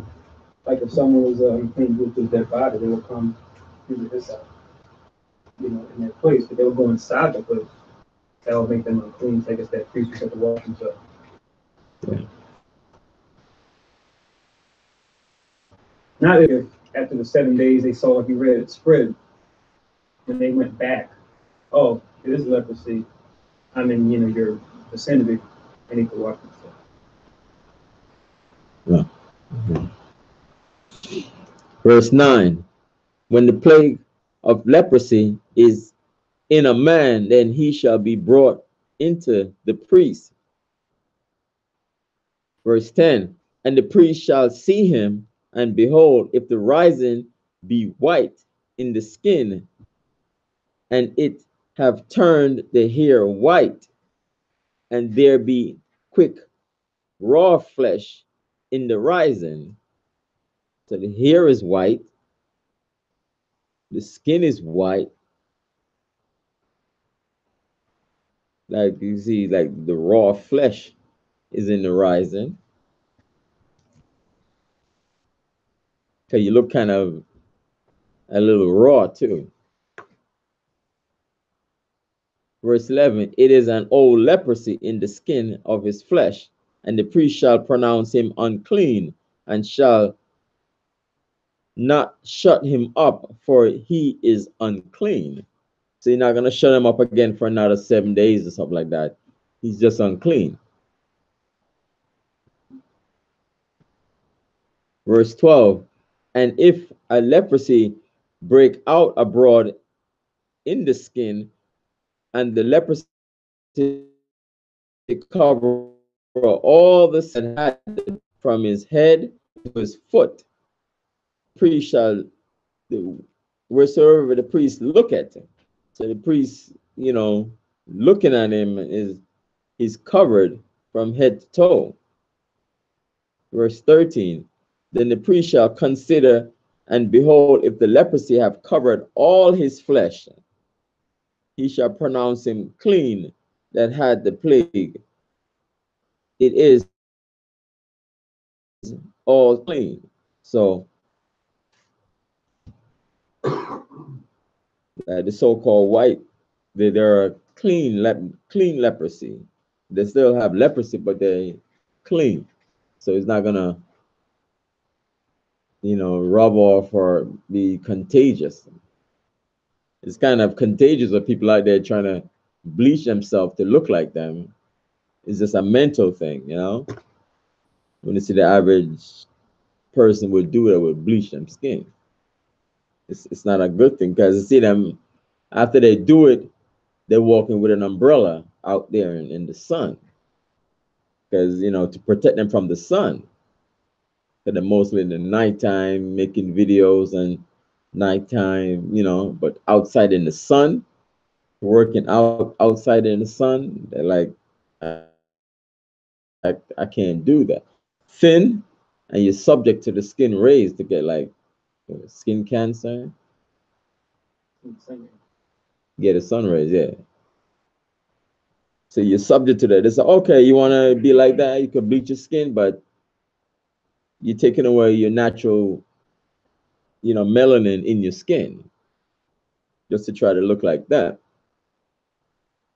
That's why, like we're out there doing slavery. When they say, oh, the slaves in Egypt, it can't be white people being out there for 400 years in the slavery, working for the Egyptians out there, because they can't be out there in the sun like that. They're trying to go out there and then put all kind of stuff to make them skin some kind of skin color, having chocolate spray, tanning salons, and so on and so forth, because they know something is wrong with them. They want to get a darker skin. Even sometimes the bodybuilders, they like to put certain lotions and everything on themselves and certain to make them don't look so pale skin. Try to have them some kind of color in them so you could see their muscles and everything like that. Like they have the term out there, tall, dark, and handsome, right? Verse 14. Nabia. Yeah, just want to mention this. I know if we ever come across a woman and they come in the neighborhood with the white shirts and slacks, and they're elders and they're like 18, 17 years old. It's kind of funny. Yeah, the elders, right?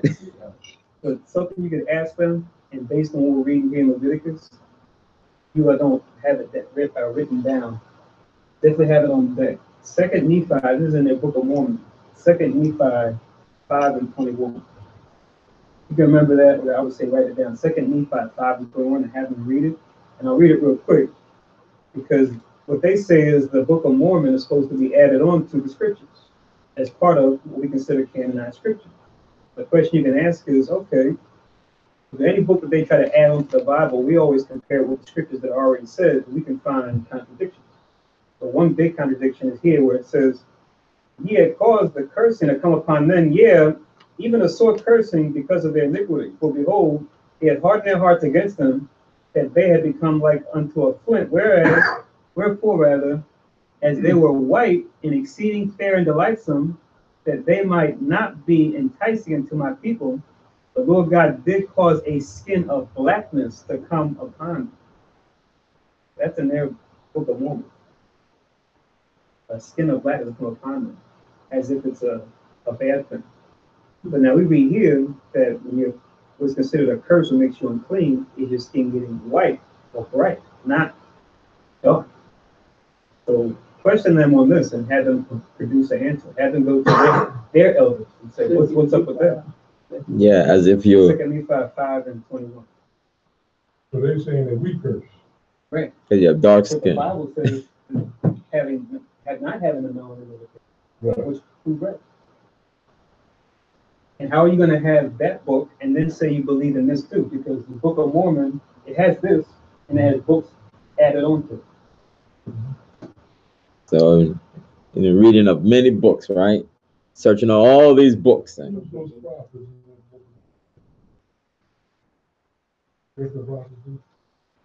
I think they reference some that were in the scriptures. And Nephi was one of them. yeah, because they're trying to. I remember even, certain suspect they have out there, black, they kind of make him look so dark, Yeah, he's guilty as sin. Because even when they make movies back in the days, all the movies that they made is to show white skin so much, And when you see certain horror characters in the movies, they have them so dark, Dark, dark, dark. As if that's not the way to be. But to be like them, and you see that blonde hair, blue eye, which is recessive genes.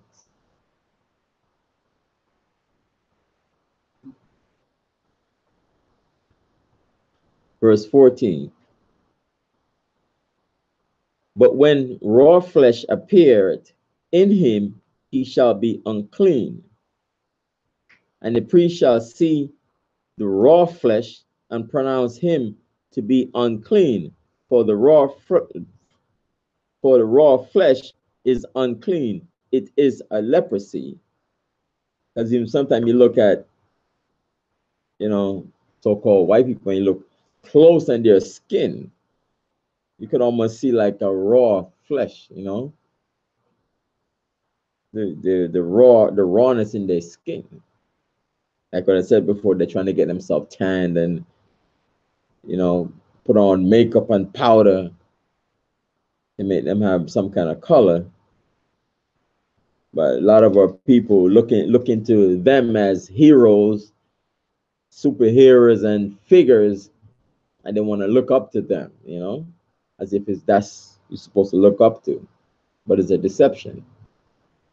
When you read in the book of Revelation, if you're like Christ, he's dark skinned, he's a dark skinned man, as opposed to what they put out, blonde hair, blue eye.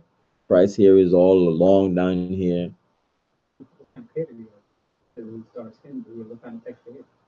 Yeah, he had wool texture here.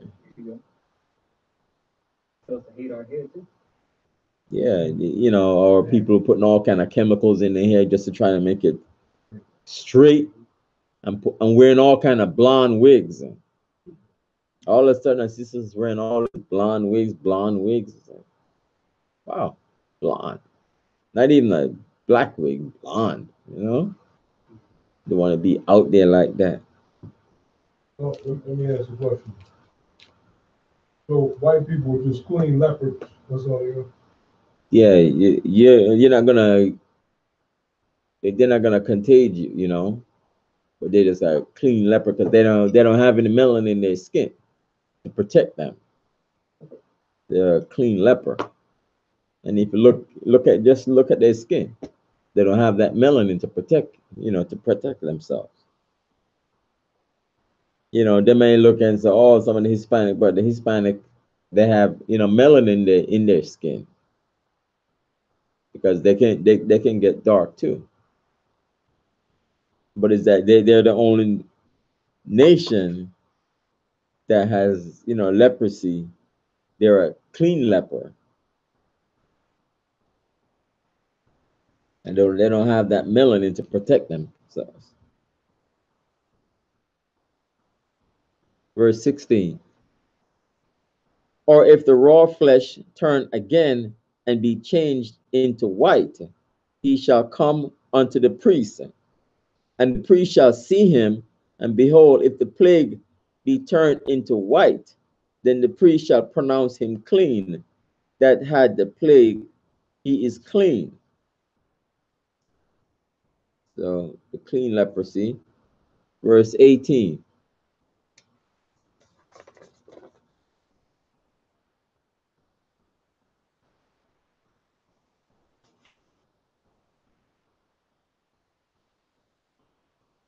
Verse 18, the flesh also in which even in the skin thereof was a boil and is healed. And in the place of the boil there be a white rising or a bright spot, white and somewhat reddish, and it be shown to the priest. And if when the priest see it, behold, it be in sight lower than the skin, and the hair thereof be turned white, the priest shall pronounce him unclean. It is a plague of leprosy broken out of the boil.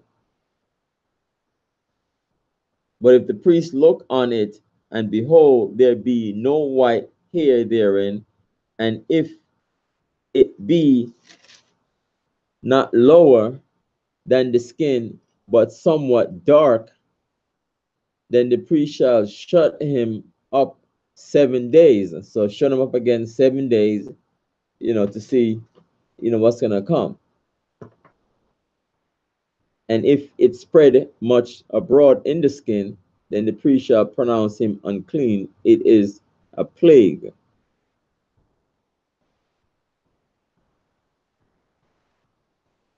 So you have,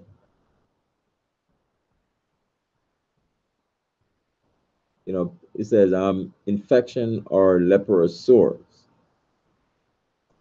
But if verse 23, but if the bright spots stay in place and spread not, it's not spreading, it is a burning boil, and the priest shall pronounce him clean.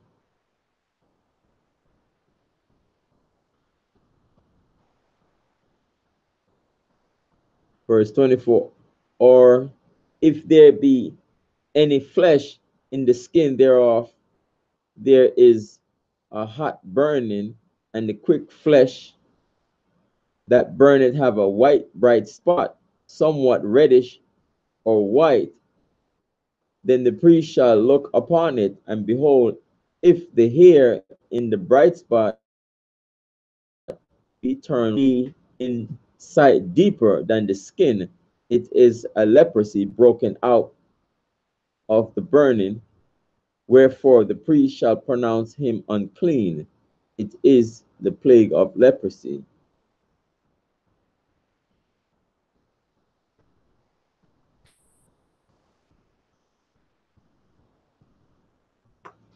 So even when we read back in Luke and stuff like that, it is when people have to separate themselves when they have this leprosy. So we're gonna read it, further down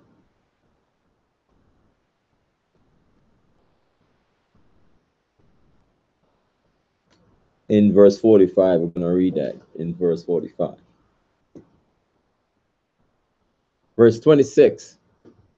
But if the priest shall look on it, and behold, there is no white hair in the bright spot, and it be not lower than the other skin, but be somewhat dark, then the priest shall shut him up 7 days to see what's gonna happen. And the priest shall look upon him the seventh day, and if it spread much abroad in the skin, then the priest shall pronounce him unclean. It is the plague of leprosy. And if the bright spot stay in place and spread not in the skin, but it be somewhat dark, it is a rising of the burning, and the priest shall pronounce him clean.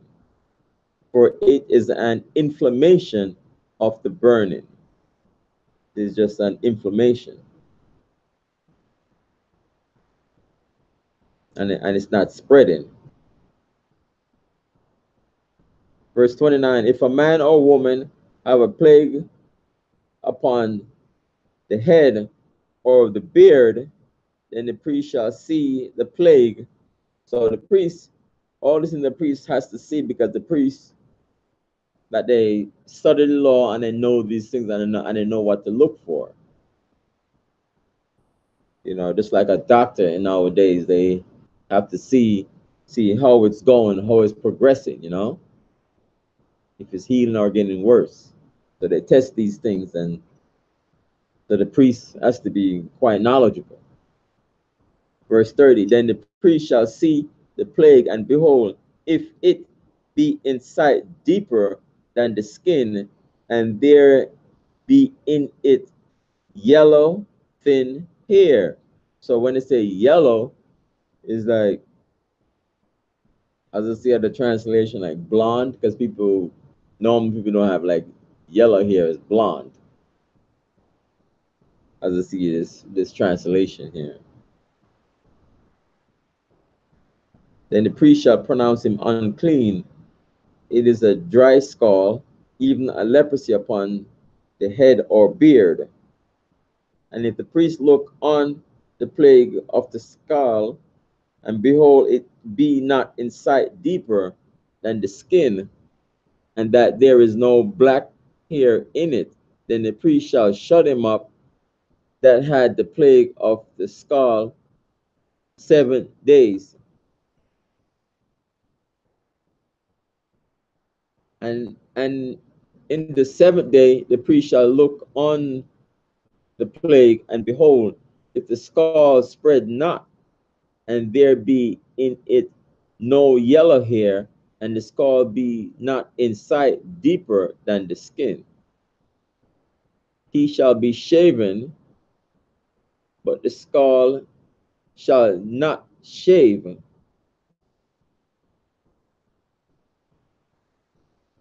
And the priest shall shut him up that had the skull 7 days more.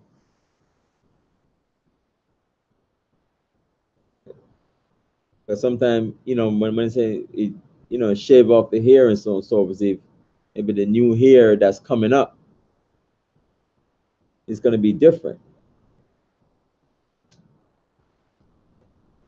And in the seventh day, the priest shall look on the skull, and behold, if the skull be not spread in the skin, nor be in sight deeper than the skin, then the priest shall pronounce him clean, and he shall wash his clothes and be clean.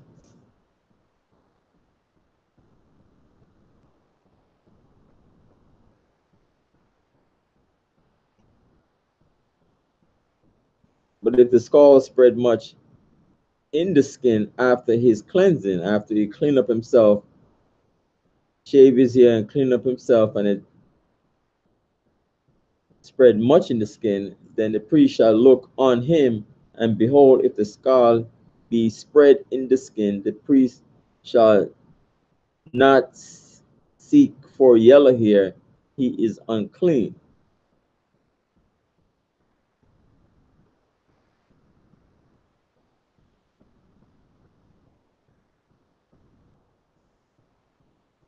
But if the scald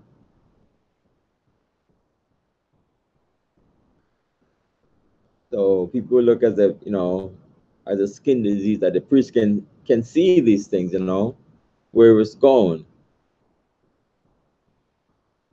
So he has to maybe like a short t-shirt or something like a short so the priest can see if it's spreading in his body, and so on and so forth. But if the scald be in his sight as stay, and that there is black hair grown up therein, so the new growth of hair that's growing in the scald is healed, he is clean, and the priest shall pronounce him clean. So he's coming back. He's clean, coming clean again. Now yeah. It's kind of like a pattern here. As we're looking at, okay, this is evenly in the skin with oil, and we're looking at the hair on the head, on the face, right? Where if it's just skin deep, let them go away for 7 days, just like on the surface. Yeah. Let them go for 7 days. If it spreads more, then you need unclean. If already on the, when they first see it, it's already beneath the skin and it's gotten deep, and you pronounce them unclean. Kind of seeing that pattern as we go through. Okay.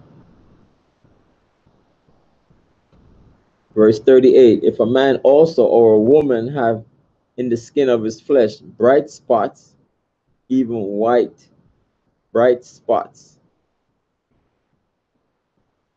Because sometimes you see certain people have spots in their skin.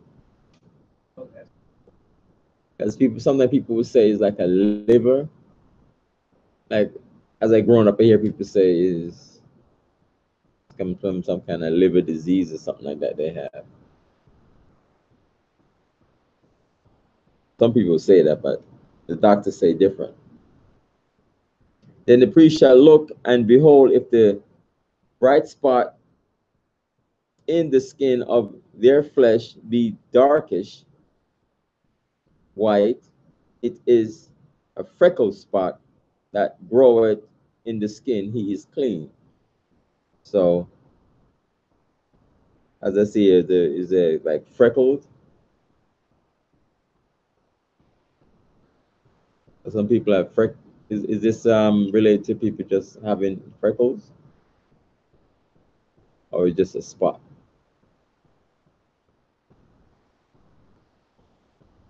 So you're asking? Yeah. Verse 39? Yeah, second part.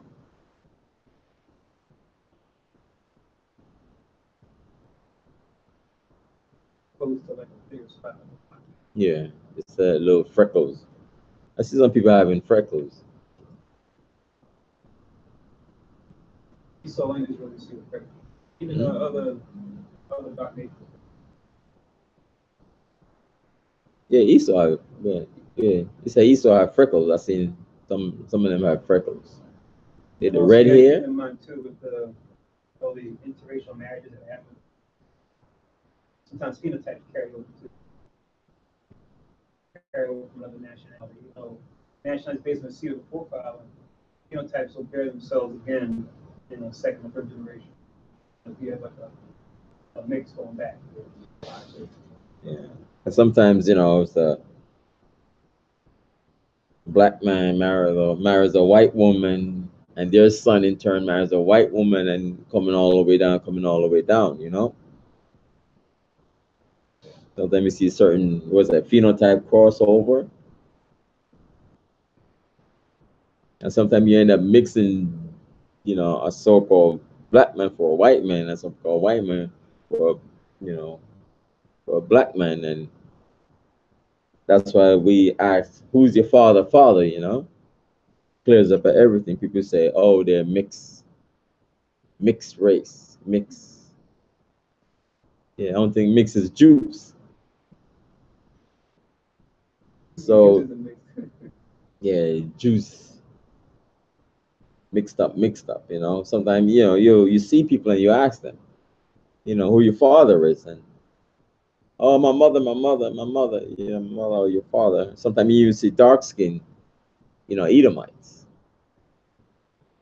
I think even some recently I saw this white man was carrying some kids, and they were saying he's kidnapping the black kids, and those are his kids. The mother is black, so they got the skin tone from the mother, but all those kids are Edomites. Because it's like when the dark skinned Edomite come, is like, you know, we don't want them, and the average white person out there don't want them either, because they say, oh, you're black. So they're in that limbo stage. It's like, oh, where do I go?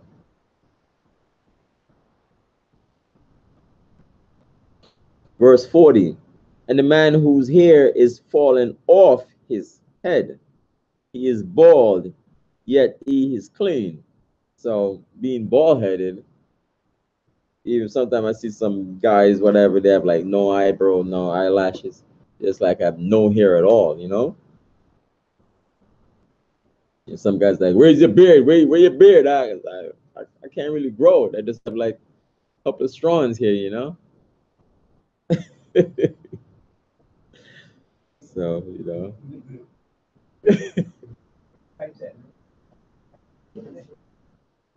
So I try to grow mine. Like I see one of the Bishop Nate, he got his beard here, you know. It's like, oh man, like got some deep beard, you know. Some of the ladies like, can't you clean it up, you know, clean everything off and look like me? Look like Mr. Clean. So if your hair is falling off his head, he is bald, yet he is clean. So can I have my headpiece and I'll cover my hair, you know? So just like even thinking about what's this? Elisha.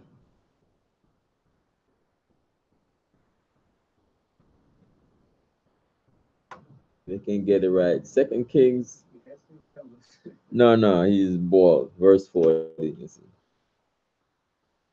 Let me get it right. I have Nahum with Elisha. Second Kings 5, 1 to 2 Kings 5, 1 to 19. Is that Nahum? Oh, let me go.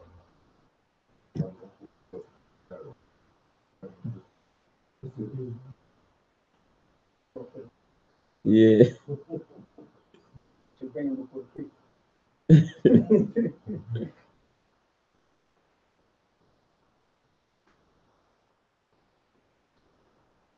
Yeah.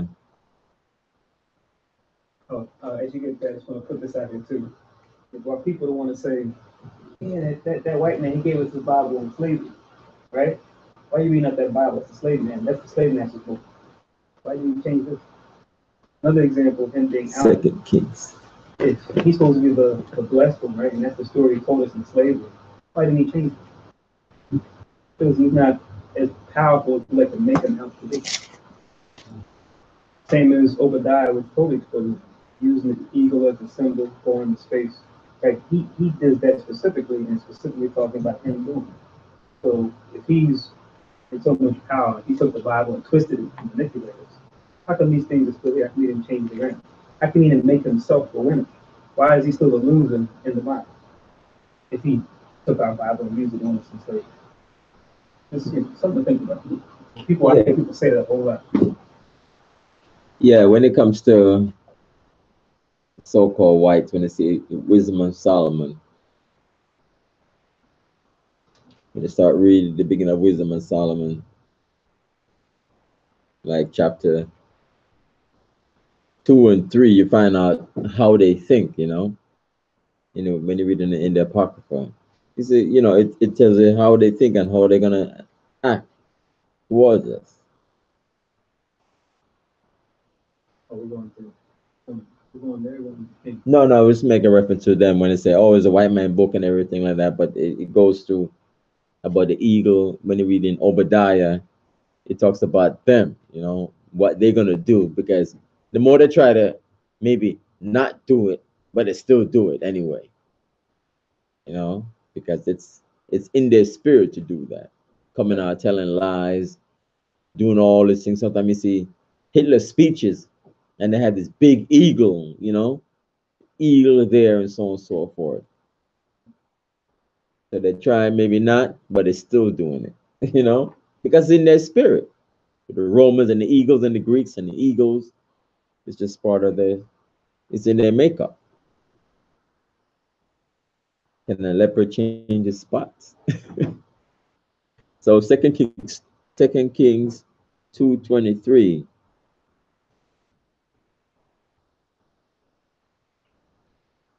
It says, and he went up from thence unto Bethel, and as he was going up by the way, there came forth little children out of the city and mocked him and said unto him, go up, thou bald head, go up, thou bald head.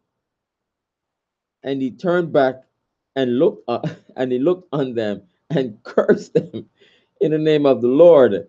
And there came forth 2 she bears out of the wood and tear 40 and 2 children of them. So it's like, I mean, he said these kids, yeah, that's abuse, innocent kids. Well, why did he curse them? But what they did to him, they should have known better, because he's an older man too. These kids should have respect for an older man, and he was a prophet too. So he just like cursed them. 2 she bears took care of that. Go on, Samar. Go up, thou bald head, man. What is it? I think it's like keep walking or something like that. Oh, okay. Oh, that's all. Ball it, you know.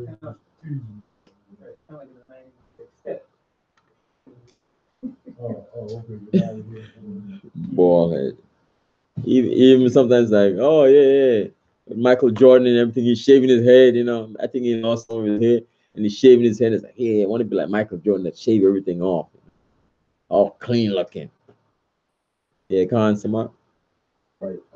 If you just read it like that and left it open ended, it appears because these kids, right? So you would say, hey man, most in this had some she bears tear these little kids up, these little English kids, but in the Most High's perspective, in the Most High's realm, we know the spirit that's in those kids, right? We don't know the spirit, we just see a kid. So if it was something like out here in the streets and something happened, and it was like in the name of the Most High did it, it's like, what kind of evil God is that?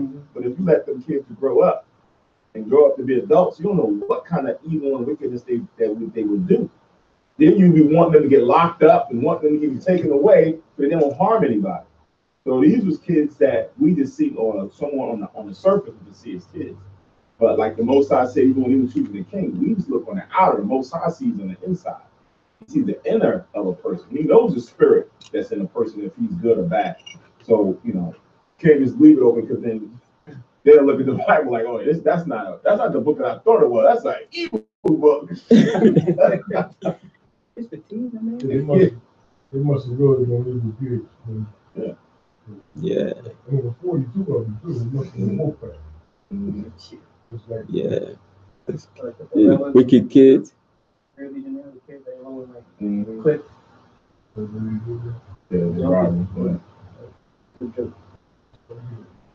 Oh. Even for the youngest, what's the youngest king?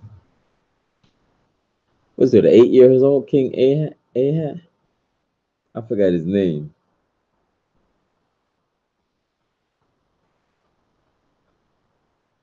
That they raised him up.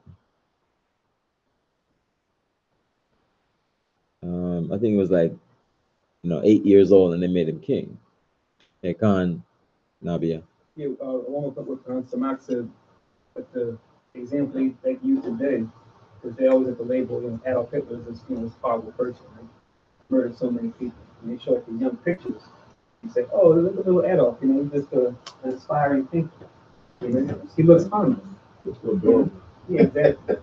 So that's like what you're saying. You got to look upon the soul of that person. You may not know. And then you guys saw that movie with Bruce Willis.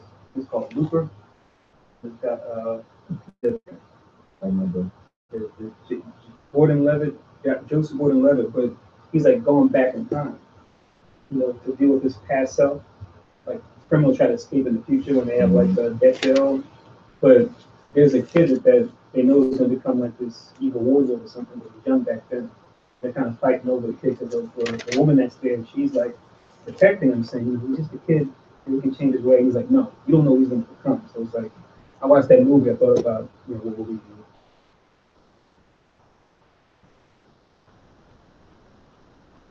Even when you read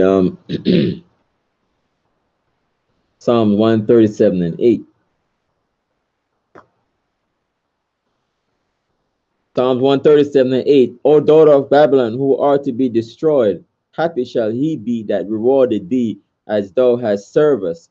Happy shall he be that taketh and dasheth thy little ones against the stones. So people like, oh, this sounds like we're talking about killing babies, killing babies. Like, oh, this is horrible. Are you supposed to be singing this song? Oh, this is terrible.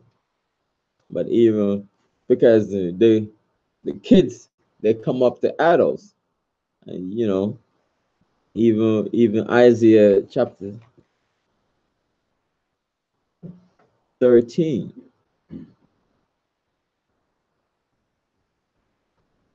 Because right now, what they're doing to a lot of our children, abortion. Even back in the days with Pharaoh, if it's a male child, kill it. Okay? Because we were grown up to be a strong people, and Pharaoh's like, male child, kill it, female, save it. But the midwife didn't do it. So even Isaiah 13 and 16.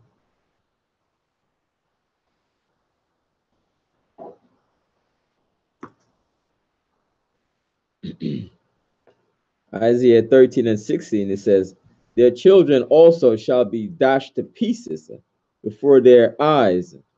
Their houses shall be spoiled and their wives ravished. So when it comes to their children, these are little babies, just gonna dash them to pieces.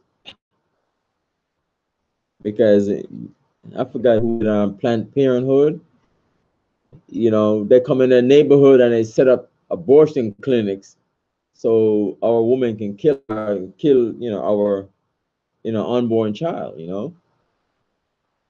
and they have that the number one killing of our people is abortion. Yeah, you may see a cop kill, what they said the ratio is like 2 a week in the United States, or black and black crime, but the number one is secretly is abortion. And some of our women out there, they have abortions, and they have that secret in them. They don't tell anybody, but it eats them up at times too.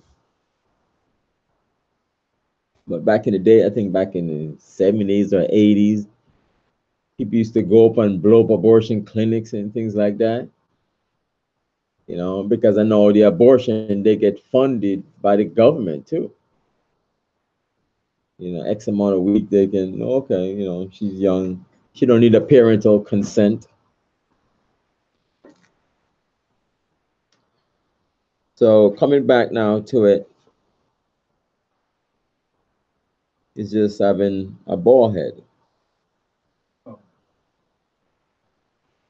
Yeah, just once again, you see the one side, you may look at it and go, hey, both sides are killer.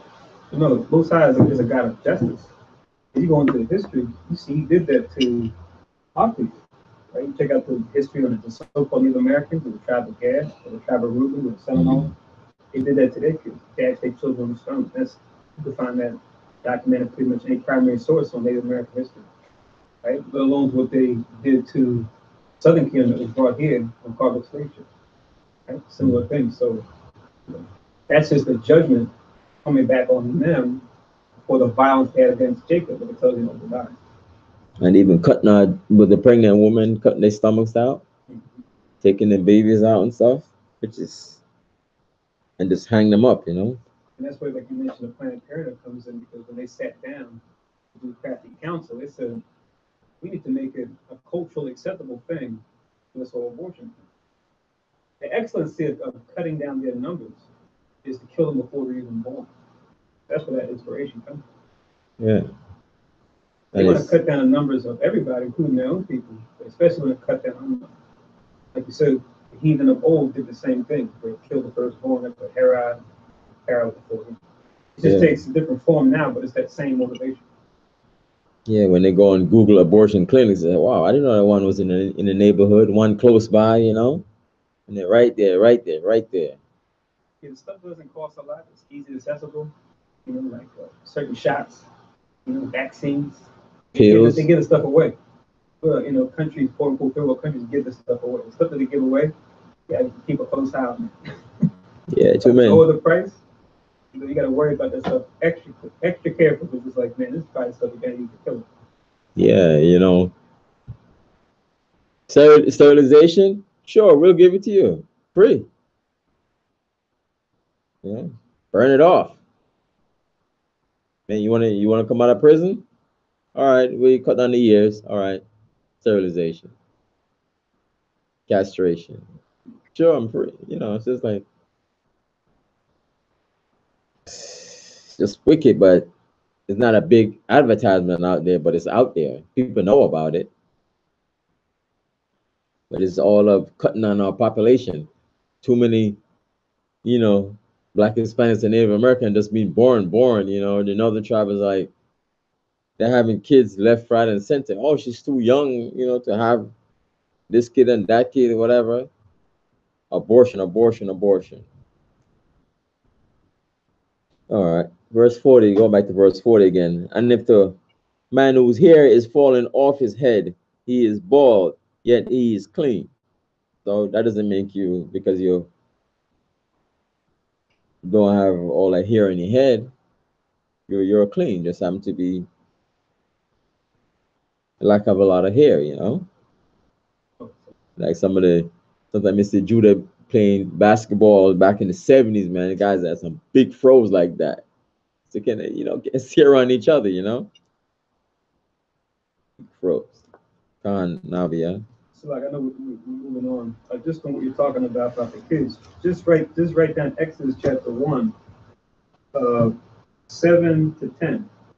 And the same thing that the Egyptians were worried about. You have the heathen that are in power now, Esau, worried about the same thing.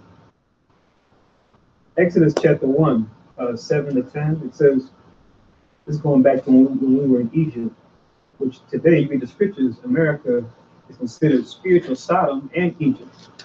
So certain things that happen now are going to echo now in this captivity, just like we were captive back then. It says, Exodus 1 and 7, and the children of Israel were fruitful and increased abundantly and multiplied and waxed exceeding mighty, and the land was filled with them. Now there arose up a new king over Egypt, which knew not Joseph, right? Because Joseph was given high authority, and he gave us that positive rapport with the Egyptians. He was around. But you know, time goes on, you have new people that come into authority, but they didn't really consider Joseph.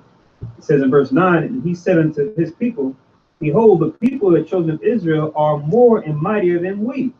Verse 10, come on, let us deal wisely with them, lest they multiply. And it come to pass that when there falleth out any war, they join also unto our enemies and fight against us, and so get them up out of the land. That's why they're so worried about us going international with anything that we do. Right? They tell our leaders, keep your stuff domestic. Don't talk about stuff we got going on overseas, like the war and things like that. That's not your business, right? Because they're worried about us making allies with leaders of other empires, right? It's like you saw with MLK and Malcolm X, and they had different philosophy. You saw them trying to break bread with international, and the issues of America became international issues. And that's like the beginning of the end, because it's like they use those things to manipulate. We can't let them use that to gain an advantage, right? So Yeah. they can tell their story to the world. But even funding too, if a lot of Israelites are to bank a lot of money offshore, offshore, different, company, out of the United States, is money coming out of the country. Yeah, let's go back to verse 41 now. And he that had his hair fallen off from the part of his head towards his face, his forehead bald, yet is he clean. So if you don't have any hair, like from your middle of your head to your forehead, the forehead bald. It's talking about, a receding hairline. Verse 42, and if there be in the bald head or bald forehead a white reddish sore, it is a leprosy sprung up in his bald head or his bald forehead. Sometimes you see so-called, Edomites, and you look at them and they have the bald forehead, and you see sometimes the thing, in their head, in their forehead. But if you see it's a reddish sore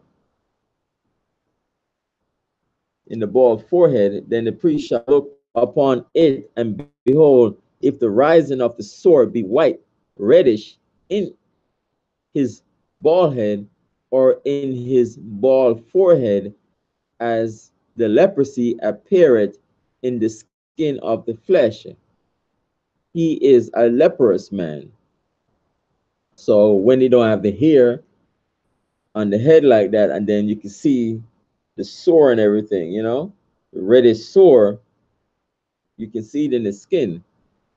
He is unclean. The priest shall pronounce him utterly unclean. His plague is in his head. So by not having the hair, and you can see it here, and you can see his skin, the plague is in his head. And and the leper in whom the plague is, his clothes shall be rent, and his head bare, and shall put a covering upon his upper lip, and shall cry, unclean, unclean. So he just can't just mingle with the regular population, right? He's got to have his clothes torn, and he got to put on his upper lip and carry that he's unclean. Nabia. Yeah, link from 42 to 46. You can just link 2 Chronicles, 26th chapter. Verse. 2 Chronicles 26. No, for verse 45. 42 to 46 is the whole section. Oh. And with the forehead, right? Yeah, verse 42. That whole section. There's a king in history. You read about King Uzziah. This happened to him. I'll just read the history real quick. What is it? Second? The whole section is Second Chronicles, 26. 2 Chronicles. 16 down to 21. 2 Chronicles 26. 16 to 21. Yeah, go ahead. So 2 Chronicles 26 and 16 says, when he was strong, his heart was lifted up to his destruction. It's talking about King Uzziah. For he transgressed against Yahweh's power, and went into the temple of Yahweh to burn incense upon the altar of incense. Something only the house of Aaron supposed to do, right? Yeah. Not the house of David. He doesn't belong to him. It says, and Azariah, the priest, went in after him, and with him 80 priests of Yahweh that were valiant men. And they withstood Uzziah the king and said unto him, it appertaineth not unto thee, Uzziah, to burn incense unto Yahweh, but to the priests, the sons of Aaron, that are consecrated to burn incense. Go out of the sanctuary, for thou hast trespassed, and it shall be for thine honor from Yahweh's house. So they gave him a warning, right? Well, Yeah. This isn't your duty. Verse 19, it says, and Uzziah was wroth and had a censer in his hand to burn incense. And while he was wroth with the priests, so he didn't hear what they said, Yeah. he didn't just back down and go, you know what, you guys are right. Right, the Most High said, Aaron deals with this. A leprosy even rose up in his forehead before the priests in the house of Yahweh from beside the incense altar. Azariah the chief priest and all the priests looked upon him, and behold, he was leprous in his forehead, and they thrust him out from thence. Yeah, himself hasted also to go out, because Yahweh had smitten him. And Uzziah the king was a leper unto the day of his death, and dwelt in a several house, being a leper. But he was cut off from the house of Yahweh, and Jotham his son was over the king's house, judging the people of the land. So the son became king. Real quick. Yeah, trust him out, because like, you know, you can't have you can't be doing this in the house of the Lord. You're not a priest. And plus he becoming, you know, leprous too, you know, kick him out. Got nothing unclean. I forgot even, like in the scriptures it says, you know, nothing unclean. It should be in there. Not only that, only the house of Aaron is supposed to go past the altar burnt off. Yeah. No other tribe can go in there. Not even Levi, it's not the house of Aaron can go in there. Only sons of Aaron. That's it. And plus also the priests, back when we read that the priests supposed to wash their hands and their feet that they die not, you know. Anybody can just run up in there like that. I had to kick him out. Yes, definitely. But he knew he had to leave. he got himself up out of there. He didn't care too much about him burning the incense. When that leprosy hit him, it was like, oh man, both sides jacking me up right now. What's it? He said himself hasted also to go out. Yeah. Had smitten him. Just imagine what that looks like. Someone who's standing like down all throughout, all of a sudden you just start to see it. It's like, See that. it's a sight. I remember even what Kanye West Diamond. Everybody seen it? Diamonds Diamonds from CLU. yeah. When the so-called Edomites, the whites, they were looking at diamonds, and all of a sudden all this black stuff was coming up on them, on their skin, you know, and it's like, oh man. Yeah, if you see the video, you see it. It's just coming up on her hand because she have on the diamond, and she's looking at a diamond on her hand, and there's all this black stuff to cover her body from her hand, you know. So imagine with him getting leprosy, just start to cover him up, his whole body, you know. Why did the white people get the black stuff? No, it's just that the video. He was like, you know, seeing how the Most High was plaguing him, and the leprosy was just taking him over, and they're like pushing him out, and he's running out too. But the Most High smit him. No, I was referring to. Or the video. No, they just, you know, try to say this conflict diamonds. Yeah. Oh, it wasn't something going on. Yeah, it wasn't anything. It's just conflict, you know, maybe trying to put the oil in their skin or something like that, you know.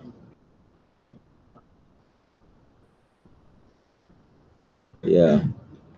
So Kind of like the kids were coming back to judgment, wearing the diamonds, sweating, and after they went through the big. yeah, the blood diamonds, right? It's kind of like artistic. Because even when they go over there, you know, reaping the diamonds out there, you see the white man over there with his shotgun, telling them to pick up the diamonds and put it in the bucket, you know, put it in the bucket, and they bring it over here and sell it for millions of dollars, you know, and they don't. If you get the diamonds trying to sell it to them, they're like, oh no, we don't buy those diamonds from you. Those are conflict diamonds. Like that in the market, right? Yeah, and they say we only do business with our people.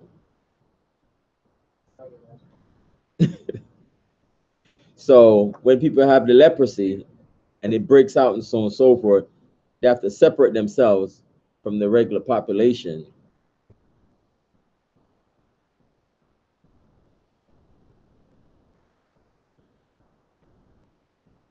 So even when the Ebola was over there in Africa and it started breaking out, you know, even people burying the dead, they were able to catch it too.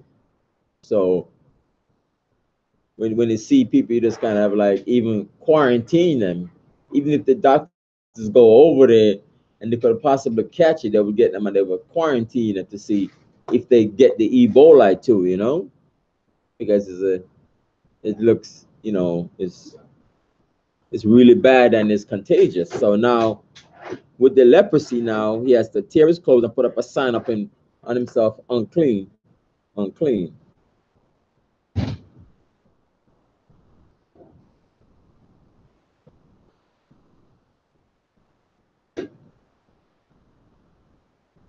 Sometimes I say they put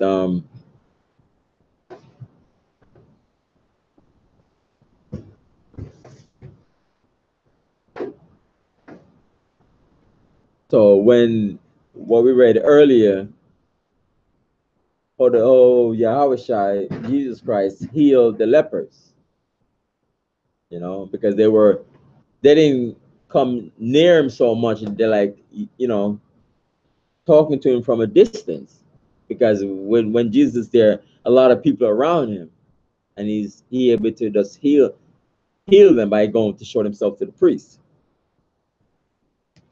Verse 46. All the days wherein the plague shall be in him, he shall be defiled, he is unclean.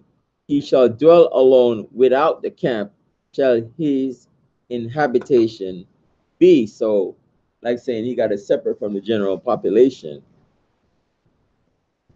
Verse 47, the garment also that the plague of leprosy is in, whether it be a woolen garment or a linen garment, whether it be in the warp or woof of linen or of woolen, whether in a skin or in anything made of skin.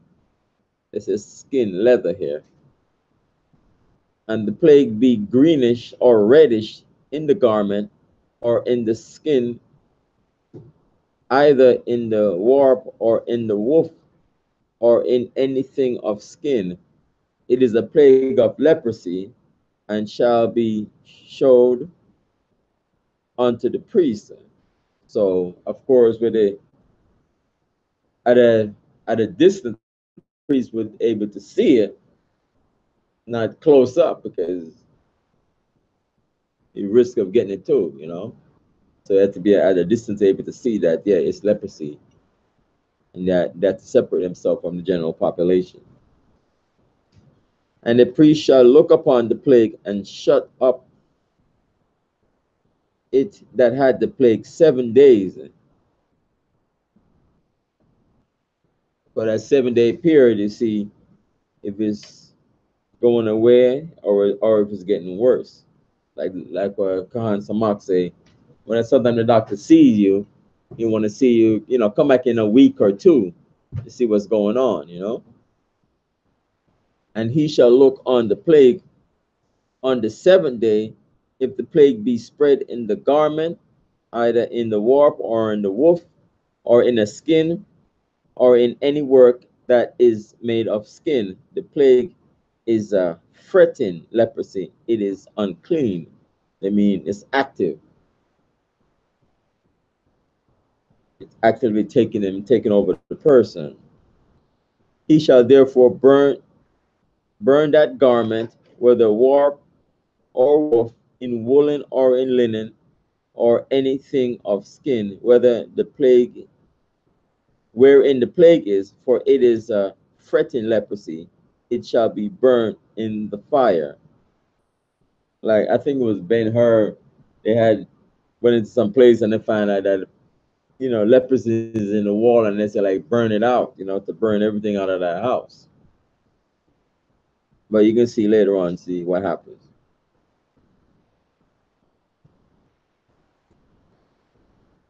Verse 53. And if the priest shall look and behold the plague be not spread in the garment, either in the warp or in the woof or in anything of skin, it is spread in the clothes, then the priest shall command that they wash the thing wherein the plague is, and he shall shut it up 7 days more.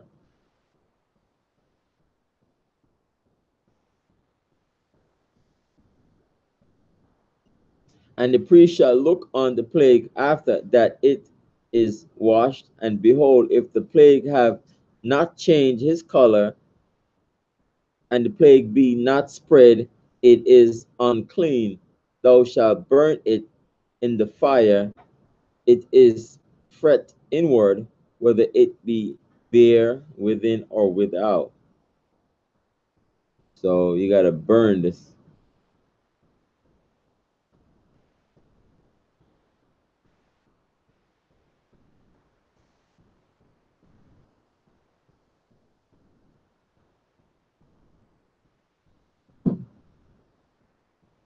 For verse 55,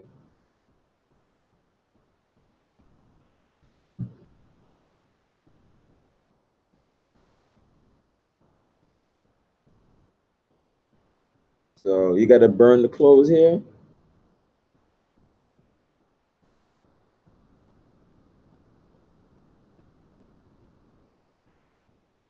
Come on, Nabia.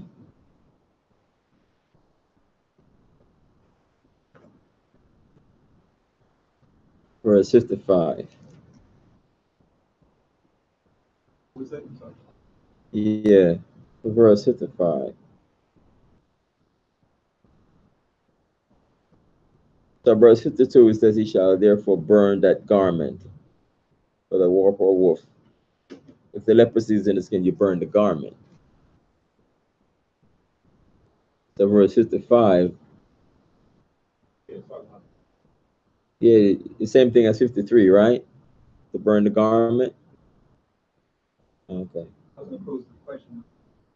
Everyone knows what when it says a warp or wolf, they're talking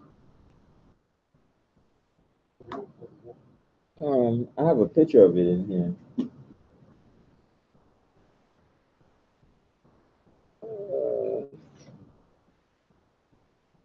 I have a picture if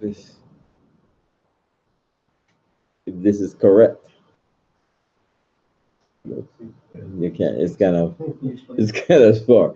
It's kind of the warp that is coming straight down, and the wolf is like it's intertwined in it. In what?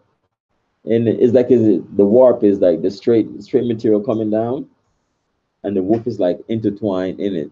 I guess to bind it up, like oh you would crochet. If it's coming down straight, it's just straight. But when you see the wolf in it, it's to bind it in there, to bind it together. You got you got it right there. I see. I'm just asking, but I'm not sure when we read it, everybody knew. Yeah. It's to bind it sideways. Just to... Oh.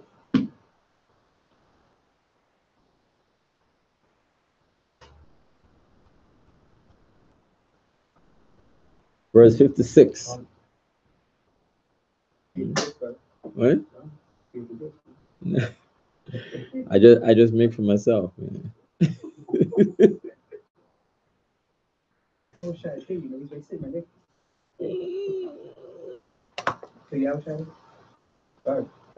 No, only me. Look at my Instagram page, you see certain things that I do for myself. I'm not that talented, Verse 56. And if the priest look and behold the plague be somewhat dark after the washing of it, after he wash it, then he shall rent it out of the garment or out of the skin or out of the warp, or out of the woof. You can go tear it out. I guess you can tear it out and patch it later on. Verse 57, and if it appear still in the garment, either in the warp, or in the woof, or in anything of skin, it is a spreading plague. Thou shalt burn that wherein the plague is with fire. So it's in the garment. You just have to just get rid of it. You can't even give it away. Because like now, certain things that people, have certain garments and there's, oh yeah, just give it away, And it's like, especially sometimes think about like TB, some hospital, like in a hospital, what they do, they just like wash everything in steaming hot water, bleach and everything to just kill everything, But here it says that it's just burn it. You don't want to have a chance of anybody else using it, So it's a garment there. Let me take it up, Oh man. Because sometimes the disease can spread in the garment.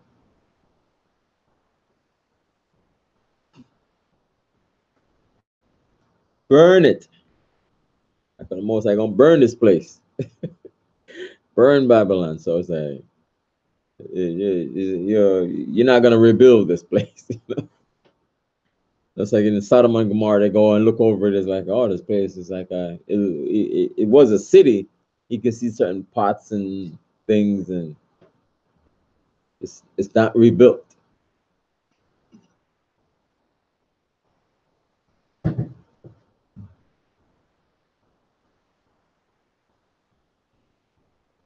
Verse 58, and the garment, either warp or woof or whatsoever thing of skin it be, which thou shalt wash, if the plague be departed from them, then it shall be washed the second time and shall be clean. So if the plague is not there and it washed and it's still not there the second time again, then you wash it again, then it's clean, it's good. You don't have to get rid of it. Verse 59, this is the law of the plague of leprosy in a garment of woolen or linen, either in the warp or woof or anything of skins, to pronounce it clean or to pronounce it unclean.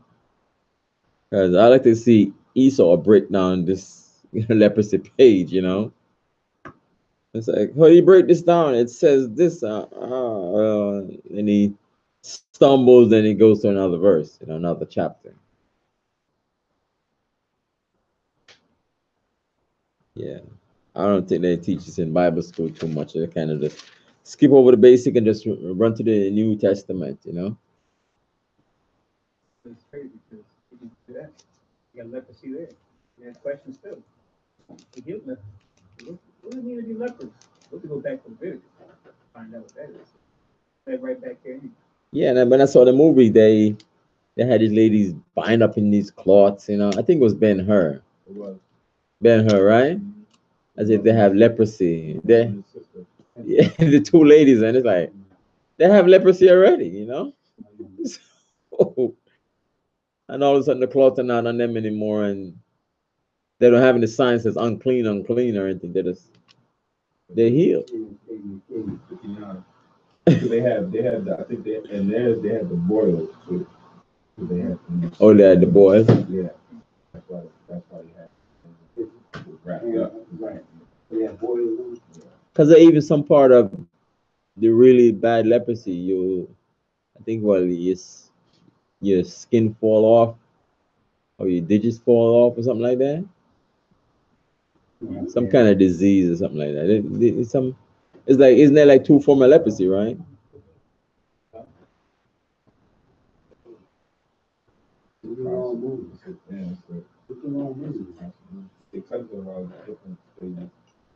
The boy.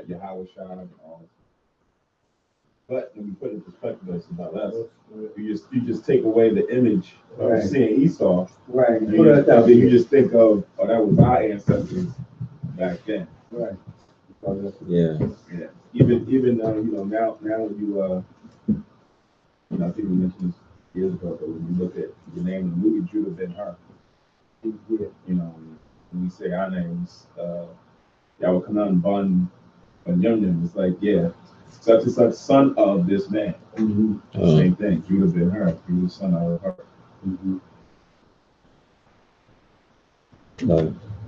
It's very interesting to go into all these laws and everything, because the priests, we are, all men are priests, and we're supposed to go into these laws and study it and break it down with the Most High, helping us to understand here. Because, where the Psalms 1,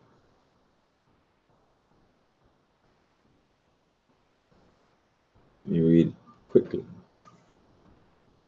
Psalms 1, blessed is the man that walketh not in the counsel of the ungodly, nor standeth in the way of sinners, nor sitteth in the seat of the scornful.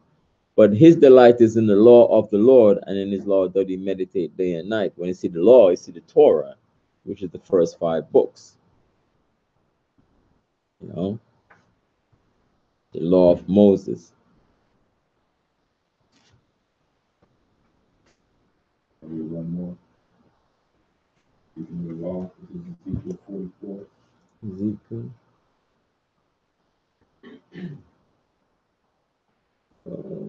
Psalm 1. Oops, let me read 1 and 2. 44 and 23. Ezekiel 44 and 23. 44. To the priests. Again, you said we're all supposed to be priests in this nation teaching these laws. So it says here in Ezekiel 44:23, and they shall teach my people the difference between the holy and the profane, and cause them to discern between the unclean and the clean. Right? So when we read this chapter, this is the Most High giving the order and the law pertaining to the priesthood, as well as we continue reading on how the new temple is going to be set up. But it was always the standard that a priest or the priests, now we call them reverends and other different titles, rabbi, but it was the priesthood that was established by the Most High to take these laws and to tell the people, this is what it means to be unclean, right? If you have sex, you're unclean for this period of time. If you're menstrual, you're unclean for this period of time. If you go to a funeral, you're unclean for this period of time. The priest was supposed to teach the people to discern between the two, so that when that circumstance happens, they know how to act. Nowadays, because the priest ain't teaching Israel and not teaching the people how to discern between unclean and clean, now we see everything is just all now nothing. So now you'll have funerals in a quote unquote was supposed to be a synagogue, or you'll have a dead body there. Well, that was never supposed to be the case when you read the scriptures.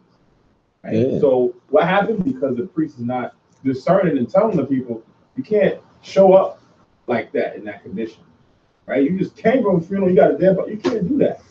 Why? Because the Most High doesn't approve that.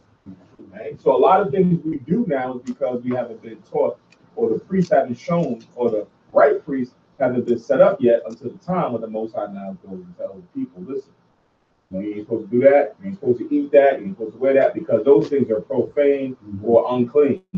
This is what the Lord considers to be holy, right? This is what the Lord considers to be clean. And now once you have that, then now it's up to you to make the decision and the choice of choosing life or choosing death.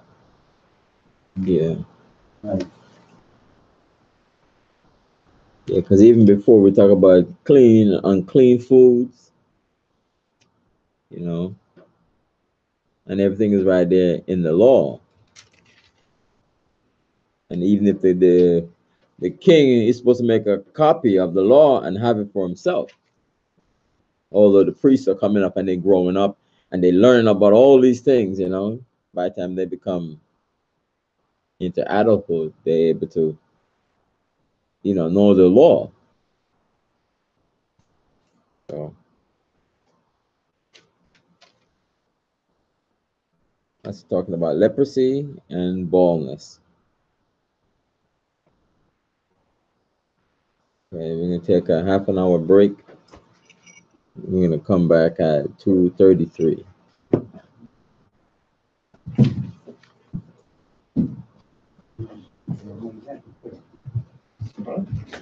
All right. Shalom, Israel. Back in half an hour.